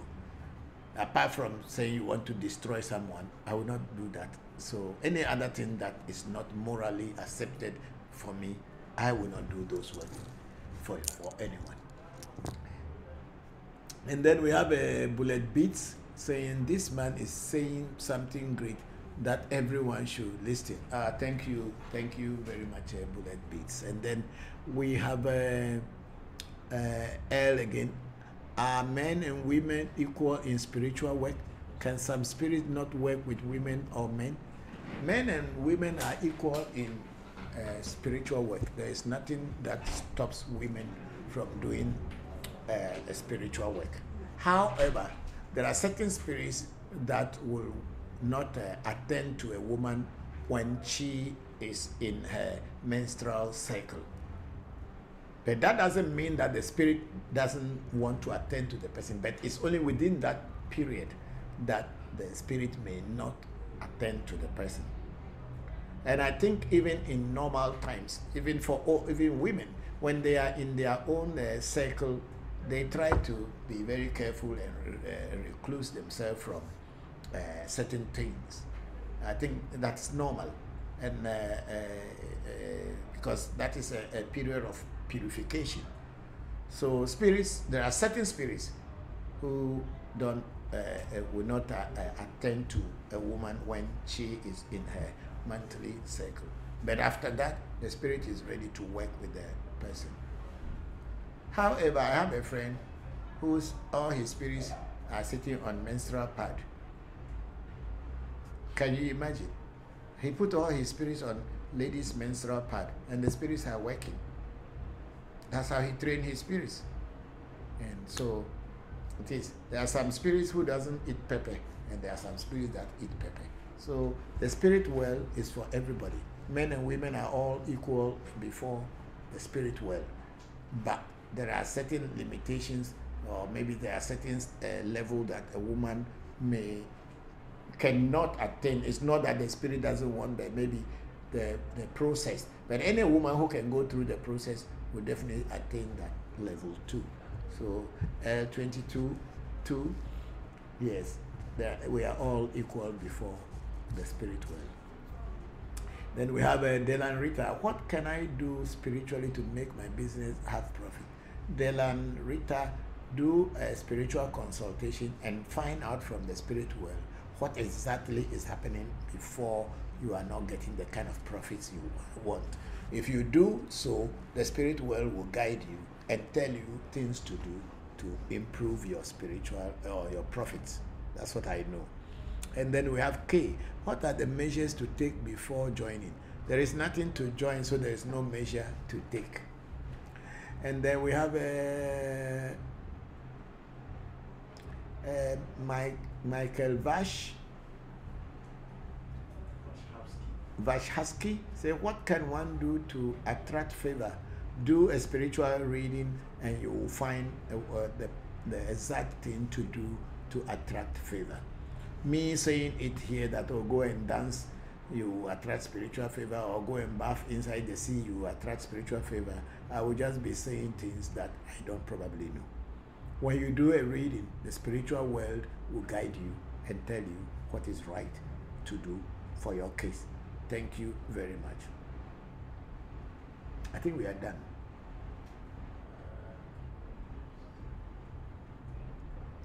Okay, there's Big Sister Oluchi there is laughing. Thank you. Peace and love to you. And then we have Van Terico. Say, Papa, you have never told us that kind of spirits sit on menstrual pad. It's not mine, not my spirit. It's not my spirit, it's for my friend, but that my friend is very powerful guy. I know him. Say, Papa, you have never told us what kind of spirit sits on menstrual pads. There must be something we in the West have never heard of. Yeah, me too. I don't know them. It's my friend's spirit.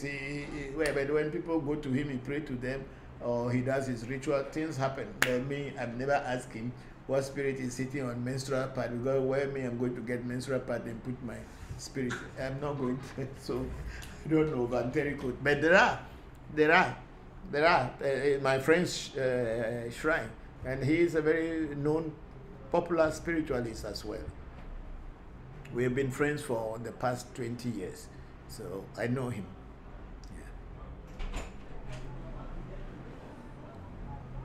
Yeah. And we have a Shan Esinam Leroda,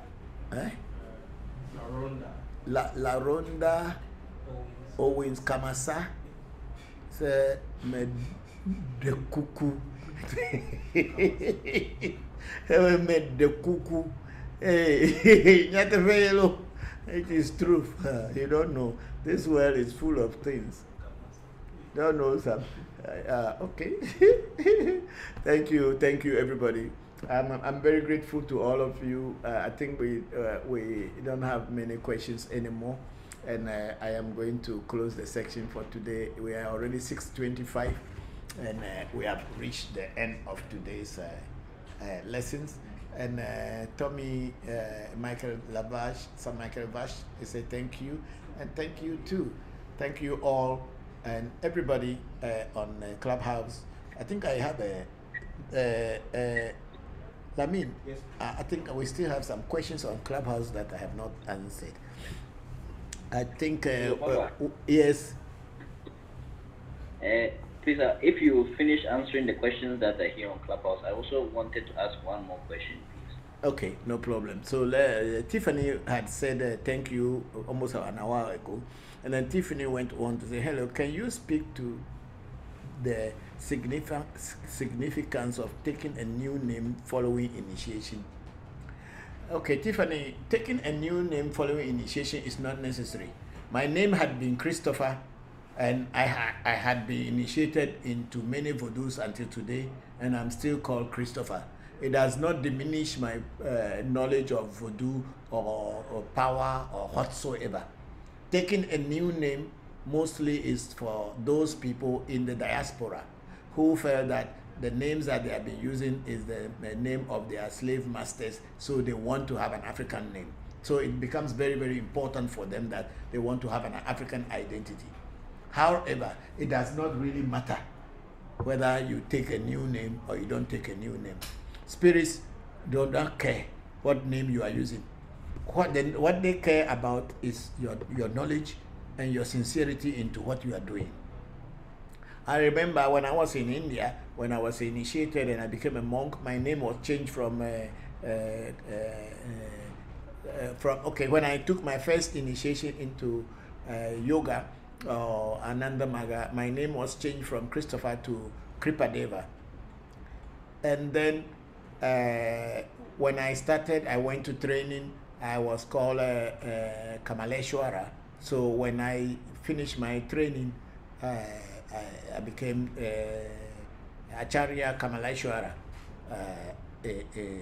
like a teacher or a priest Kamaleshwara. And in my understanding, the word Kripa Deva means the God of grace, that the God that favors people or give grace to people. So, and Kamaleshwara, the understanding that I was given is that one which sits on the seat, that which sits on the seat of knowledge and wisdom. Ishwara means God, and Kamal means lotus. Lotus is the seat of divinity in Hinduism and in what do you call it, Buddhism. So I am the Ishwara that sits on the seat of divinity. That is what I was called. But those names are names that were given to me. It does not change me. I'm still Christopher, and I remain me. My name changing does not change anything. I'm still called Christopher today. People sometimes come and say, oh, why can you be teaching voodoo and you are still called Christopher? It's my name my father gave me, and I understood the meaning of that name, and it suits my lifestyle, so I like it and I still keep it. It has not stopped me from doing the things that I can do in voodoo and make people's life change. So Tiffany, that is a changing of name. If you want, you can. If you don't want, nobody forces you. But then there are some traditions of people who are initiating people who are always trying to change people's name. I don't think it really matters, because my children, I've never changed their names. Their names have remained the same, and they are still practicing voodoo and they are benefiting. So I'm talking from my experience. But maybe somebody will say, oh, if you change your name, then you become this. But sometimes people want to change name and then prove to other people that I'm no more like you. I'm better than you. I've been to the motherland. I have taken initiation into Ifa. That's like, see, so many people put so many chains on their neck with so many beads and all this. Meanwhile, they have no power.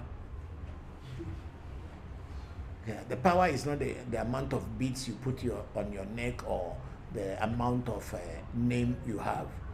No, the power is in doing the action and getting results. That's all spirituality.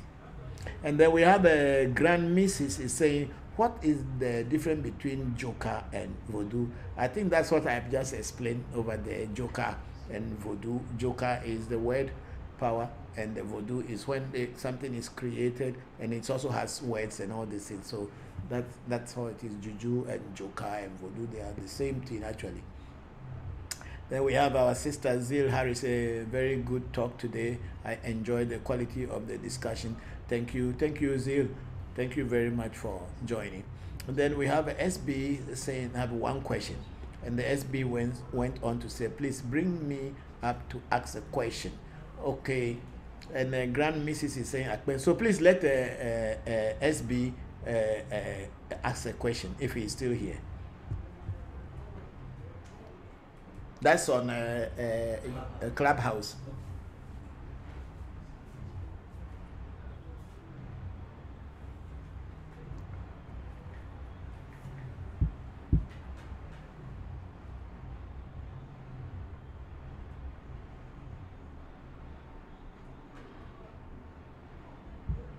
So while we are waiting for, have you? Senna, you can bring a SB to ask a question. SD. SB. Where's SD? His hands are up. Okay. Please raise your hand again. It's already, Lamin has done it, so I think he can ask the question now. Yeah, the SB is here. Please, SB, please unmute your mic and ask your question, please. You are on the stage, so please unmute and ask your question, SB, if you are still here.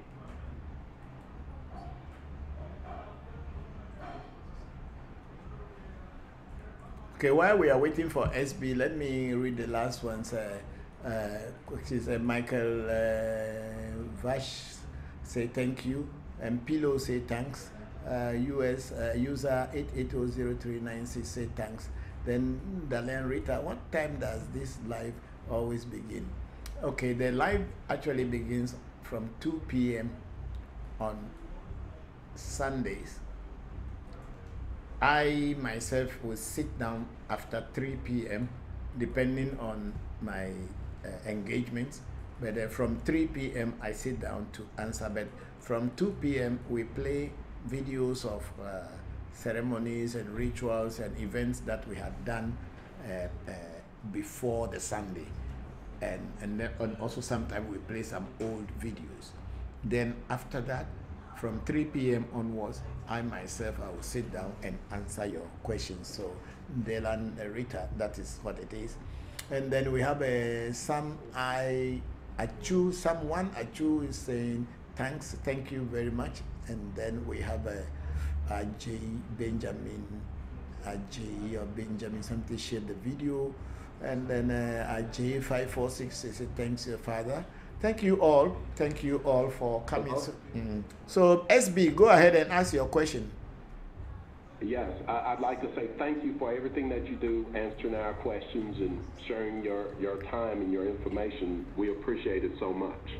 Thank you too. You answered a lot of heavy questions for us, a lot of deep questions, spiritual questions. I have a light one for you. Okay, this time of year during spring, I get excited because seeing all the changes in nature, I know it's a lot of things going on in nature and in the spirit world that we cannot see. But I know a lot of things are going on, and when I see the trees developing, when I see flowers developing, and everything changing in the spring, it makes me conscious of that. Yes. Now, since I'm into my spiritual path and everything, I don't get excited as I used to. But Christopher, Bokor Christopher, I would like to ask you, is there anything that gets you excited that you see in nature, or is there like a particular grove or a particular plant or something that you know excites you or remind you about the things that are going on spiritually that give you a positive feeling or a good vibe? You know what I'm asking? Yes, I do understand what you are asking. This one. For me, just like you, I don't get so excited and don't get so surprised these days when I see things happening or changes in nature, even in human behavior and everything. When I see things these days, I just, maybe because I'm growing and also I'm growing in spirit, that's why nothing surprises me anymore. But I just know that everything has its time, and maybe this is the time for this kind of things to show up. So nothing actually surprises me anymore. But I think that what I am not understanding is this new world order that is coming up, that the West is losing its grip on other cultures and other countries, and then a new way of life is developing, or people are trying to charter a new course for the world. This is something that somehow kind of surprises me, but I'm also aware that everything has its time. There is a day to be born and a day to die. So whatever had been happening between the West and Africa in particular, I think there's changes are beginning to happen, and a lot of black people are beginning to become very much aware about themselves. That doesn't surprise me, but it rather what will I say? I get excited.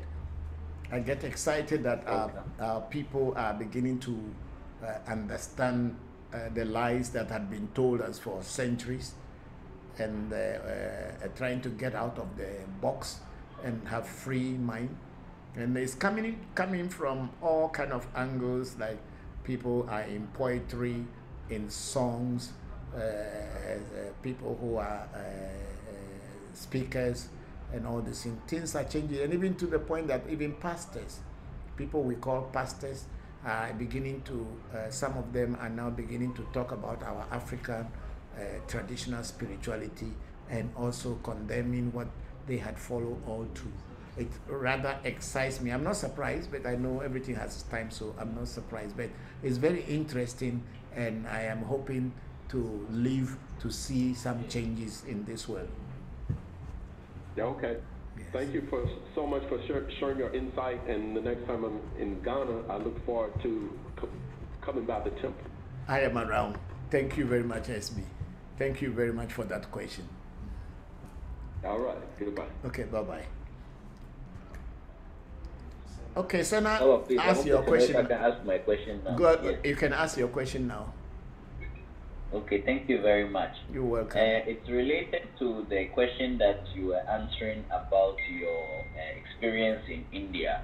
Yes. And also what you and I were discussing privately this week on the difference between religion and spiritual practice. But I wanted to ask if you can share your own personal philosophy of the reason why you make this very strong distinction between spiritual practice and religious practice from your experience traveling the world, going all the way to India, which initially you were drawn to because of the spiritual or religious elements, but then at some point you decided to break away also.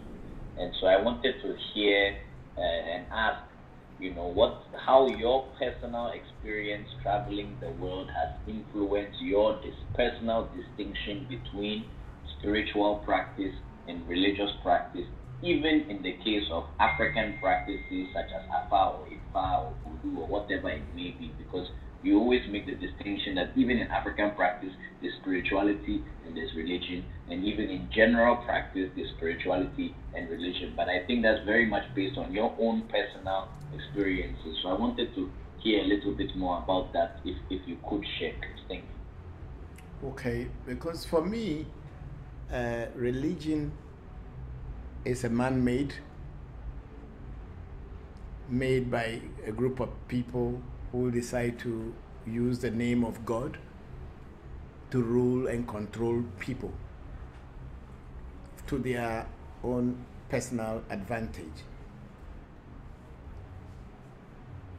That's why I was earlier talking about the Catholic Church, which is from Rome, and then the English Church, which is called Anglican Church, and then the Baptist Church, then the Methodist Church, and all this thing. The same thing in Islam. We have Ahmadiyya, we have Sunni, we have Shia, we have all these things. These are all human institutions.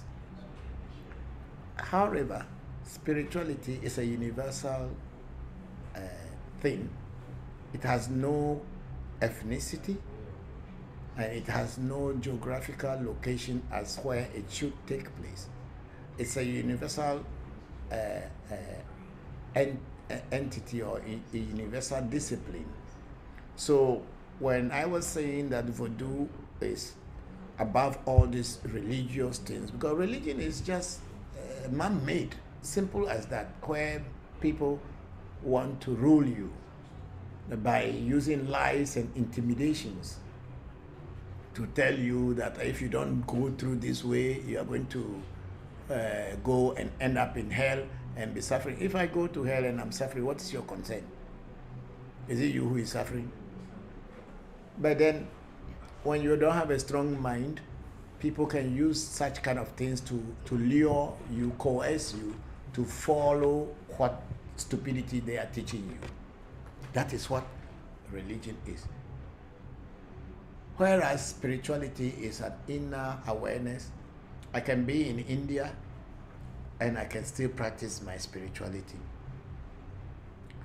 I can even walk into a mosque now without being afraid that something is going to attack me. But how many Christians can walk into a shrine without fear? Because their minds have been controlled in such a way that they are afraid of everything around them. The freedom to think does not exist anymore. They use fear, intimidation, lies, and all kinds of things to rule your world, whereby you can never be yourself. Even when at night, mouse is in your room, you think that the witches have arrived. But they are telling you everything about the world is evil. It's only your church and your pastor, they are not evil people. So, with my traveling around the world, I have mingled and mixed up with so many people, different religions. I was in Ethiopia. I went to Ethiopia many years back in the 1980s. I went to Bombay, went all the way to Calcutta, Delhi, Banaras, all seeking the knowledge of spirituality. And now, with my age and experience, I realize that spirit or nature is what is God. God is not any human being, and is not in any book anywhere, but God is the expression of the whole nature. So for me, spirituality can be anywhere. You can learn from anybody, and you can learn from any culture, as long as what you are looking for is there, whether it's from Islam, from Sufi, from Zoroaster, from Hindu, from Kabbalah or Judaism, whichever you find the truth in, pick the truth and leave the religious aspect and the worshipping aspect aside. God didn't tell anybody to worship them. It is human being who kept saying that we should worship God. So for me, God is nature, and to respect nature, to adore nature, and to see the beauty of nature, you are actually worshiping God. Trying not to destroy nature by protecting nature, you are worshiping God, or you are in contact with God. So for me, simply, as I was telling you earlier today or yesterday, spirituality is universal. It has no race. It has no ethnicity. It has no geographical limitation. Everywhere you can see God. Everywhere you can embrace God, in every culture. So when people start to tell you that, oh, it is only through this way, if you don't pass this way, you can't see God, those are all lies.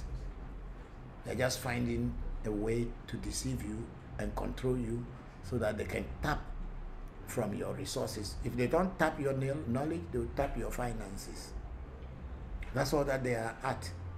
And they'll make it in such a way that you will not even know that you are being taken advantage of, because always the God factor is there to use to intimidate you, to put fear into you. What is happening?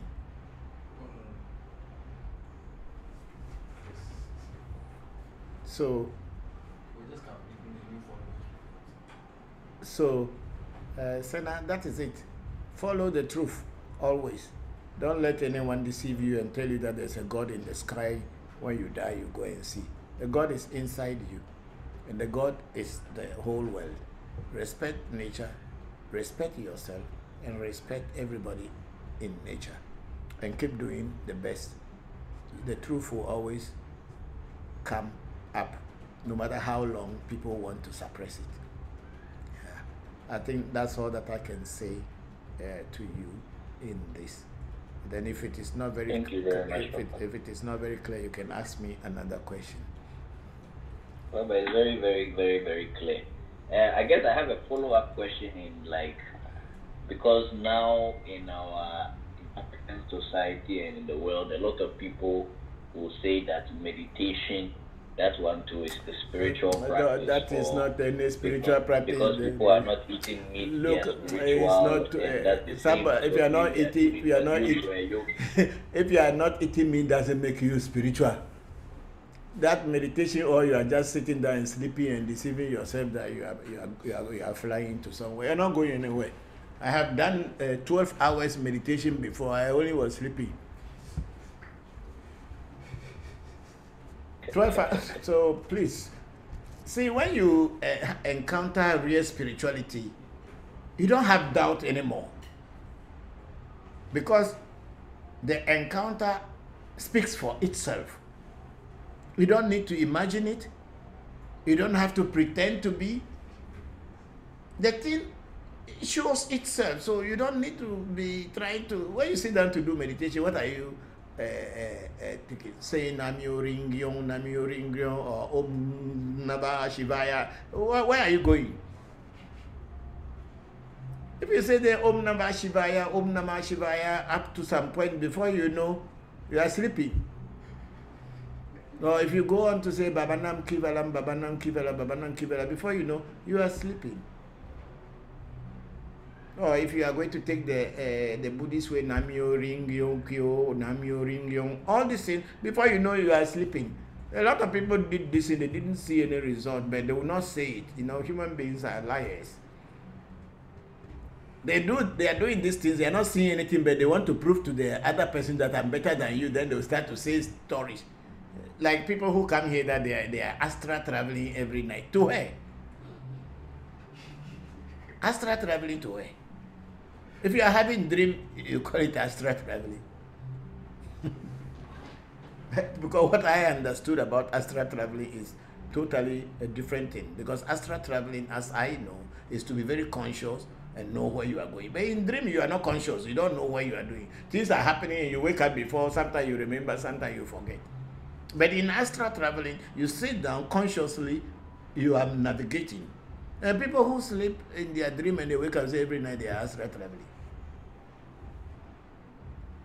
So, spirituality, if you meet a real teacher, nothing needs to be proven to you anymore. You prove it to yourself. So those meditation things, I have done it. I've done many. I was a monk. And you'll be just imagining. Come to Vodou, they teach you, tell you one thing and put the formula down. You don't need to imagine before you see action. Nothing to imagine. Just follow the formula correctly and you see action happening. It's like a chemistry laboratory. When you put certain chemicals together, you see the reaction. That's what Vodou is. That's what spirituality, real spirituality is, not the one that people are just deceiving themselves and deceiving other people. Those who have really passed through the proper channel will understand what I am saying. That's why when people come up and start saying so many things, I try to question them, because real spirituality is not like that. Unless, of course, they have never experienced it before. Okay. A lot of people just do imagination and they call it spirituality. That's what meditation is all, is to be imagining, and then you fall asleep. I had passed there. It's not like I'm talking about what I don't know. I had been there, so I know what I am talking about. I had been there. Hello. Is that SB? No, I'm sorry, that was Sandy Upper from Clubhouse. I just wanted to acknowledge what you said and tell you that was just beautiful. Thank you very much. Thank you very much. I have a follow-up question on India as well. Yes. I remember last year when we were traveling to the Bokor region, we had a very long conversation, and you were sharing some of your own experiences with your Baba in India. My guru. Yes, my guru, yes. And you said that even though maybe the organization as a whole moved in a direction that maybe you didn't agree with, you still believe even today that he was somehow connected, or he was a real guru or a real Baba to you. So I wanted to hear a little bit about your lessons from him as a spiritual teacher, and what he taught you, or some of his what he could do. Oh, if you Ananda Murti, and Sri Sri Ananda Murti is his spiritual name, and we all call him Baba, means father, just like how people call me Papa today. He was a guru that was teaching social change. Of course, he was teaching Tantra, but the main thing is to make Tantra to have a spiritualist to bring a social change, society to change for the better. And that's why we have a very strong political kind of ideology, which we call PROUT, P-R-O-U-T, PROUT, Progressive Utilization Theory. And then we have so many different social organizations within the Ananda Marga that were doing social services and all these things. So Baba as a person, you know, he was just a normal human being, and somewhere along the way, according to the stories, he got some kind of spirit possession, and then things changed in his life, and he started teaching, and he stopped his work. He was working at the railway office as a railway worker, but I mean a senior position, but he stopped, and then he formed the Ananda Marga, which means the path of bliss, which we all became attracted to. That's why I went to become a monk. Generally, I would say for him as a person, I mean, his everything is on the net. People can Google Sri Sri Ananda Murti. He has written so many books about social changes and all this. And until today, even though I have stopped being a monk and stopped being a direct member of Ananda Marga, I still pay a lot of respect to his memory. He has actually brought a lot of changes in people. But when I want to talk about the deep spiritual core, I couldn't get it. That's why I left. There was the kind of the spiritual experience that I wanted. I did not have that. And as I told you, that when the final initiation, whether it's not initiation but blessing, we have to be in line, and everybody was going to meet him one-on-one. But when they got to me, he said he didn't want to see me. But I didn't go into the room to see him one-on-one, but I've seen him many times.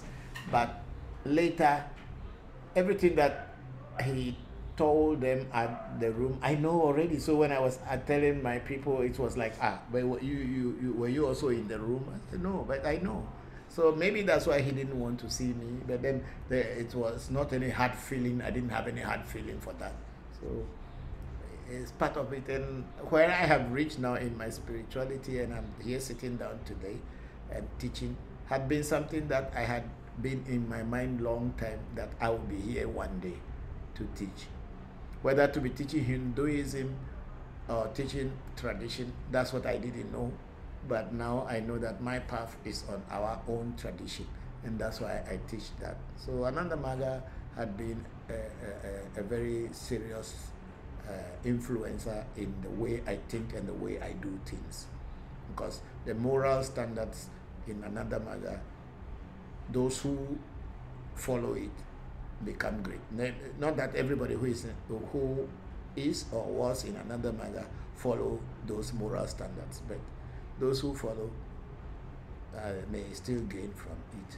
Yeah. Ananda Marga was a good beginning for me. So I think that's all that I can say. But then Ananda Murti, somebody can Google the name, and put it so that other people can see, and maybe somebody will have interest to read about Ananda Murti. It's called Sri Sri Ananda Murti. He was my guru. Yeah, Ananda Murti. Put the name there, those, yeah, that's Baba. Rajan Prabhat Ranjan Saka, that is his official name. Yeah. Yeah, that was my guru. I had joined his organization from 1975.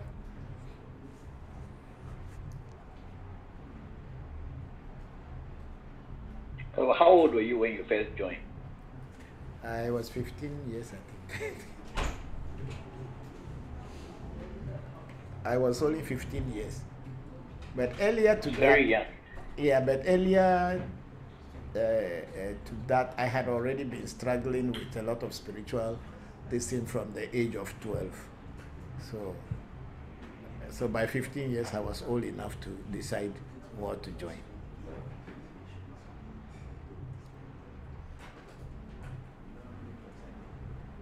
Thank you very much, Papa. That's very, very interesting and enlightening.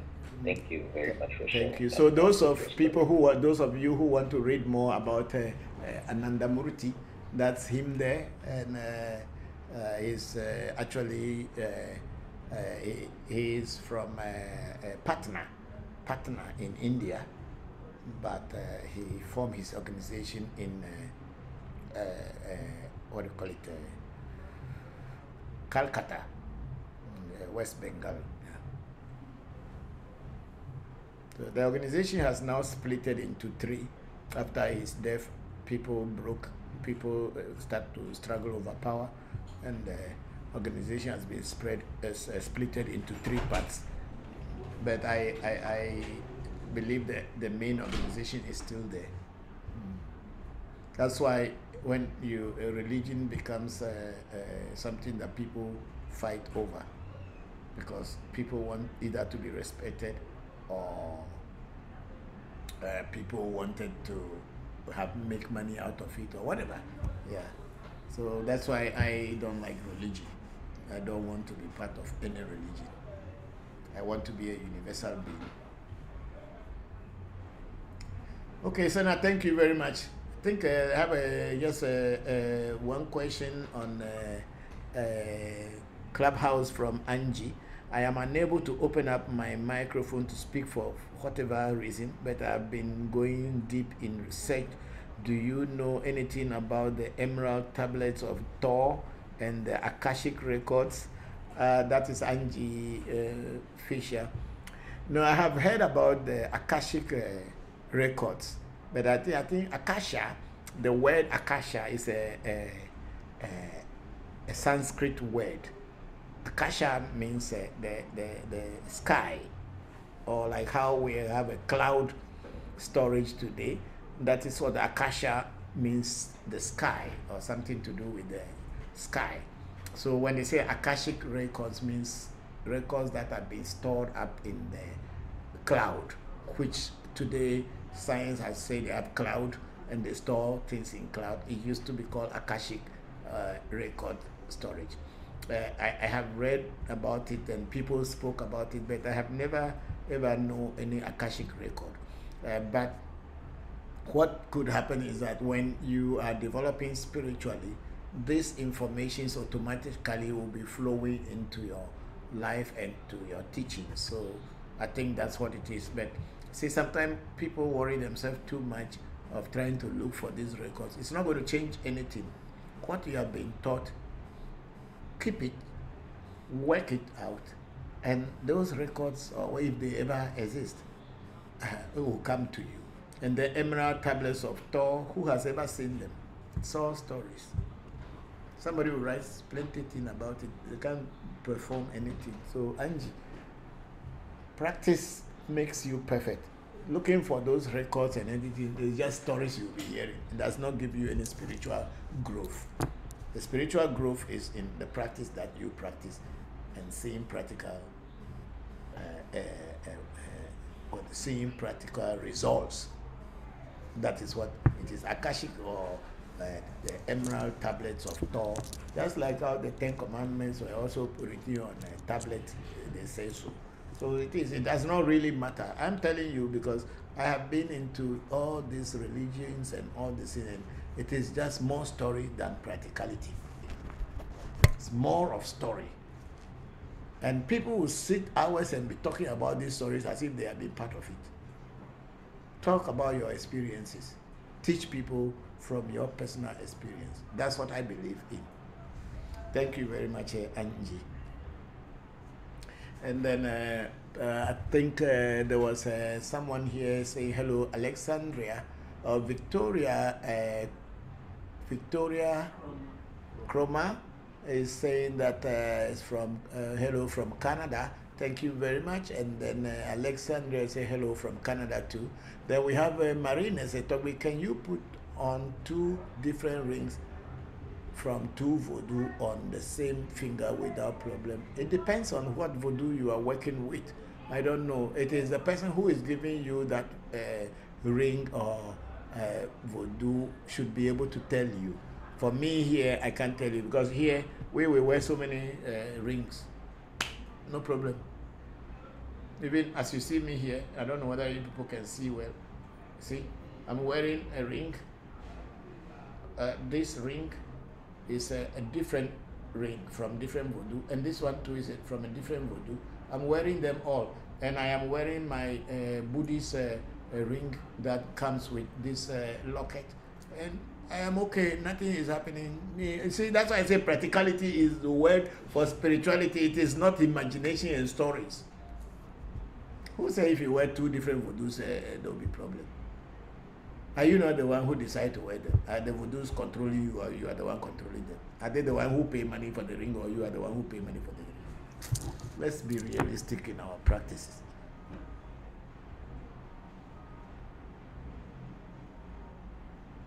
And then Halloween sent us a flower. How do you know the truth, Father? Sena Bokor said, how do you know the truth? By following people who teach the truth, then you know the truth. Of course, you have to judge for yourself and know whether what someone is saying is real or it's not real. And then somebody say, Amazing King, say, hi, I love your teachings. Thank you very much, Amazing King. And I think that's all. We are done. Okay, then KP Kwaku Penny saying thank you. Komna Penny saying thank you. Thank you all, and thank you very much. I'm going to pour libation and then we'll close today's section. Oh, may your talk with my mouth petty. I call upon all the ancestors and all the voodoos that I am working with, and I thank them for guiding me through today's lessons, and I thank them for all the people who came to listen. And I am praying that this week that we are entering into, may the blessings of all these voodoos and the blessings of their ancestors continue to be with them and open doors that are not open, and bring more prosperity, success, and happiness into their lives. Okay. Ache, I am done. Thank you all, and we'll see you again next week.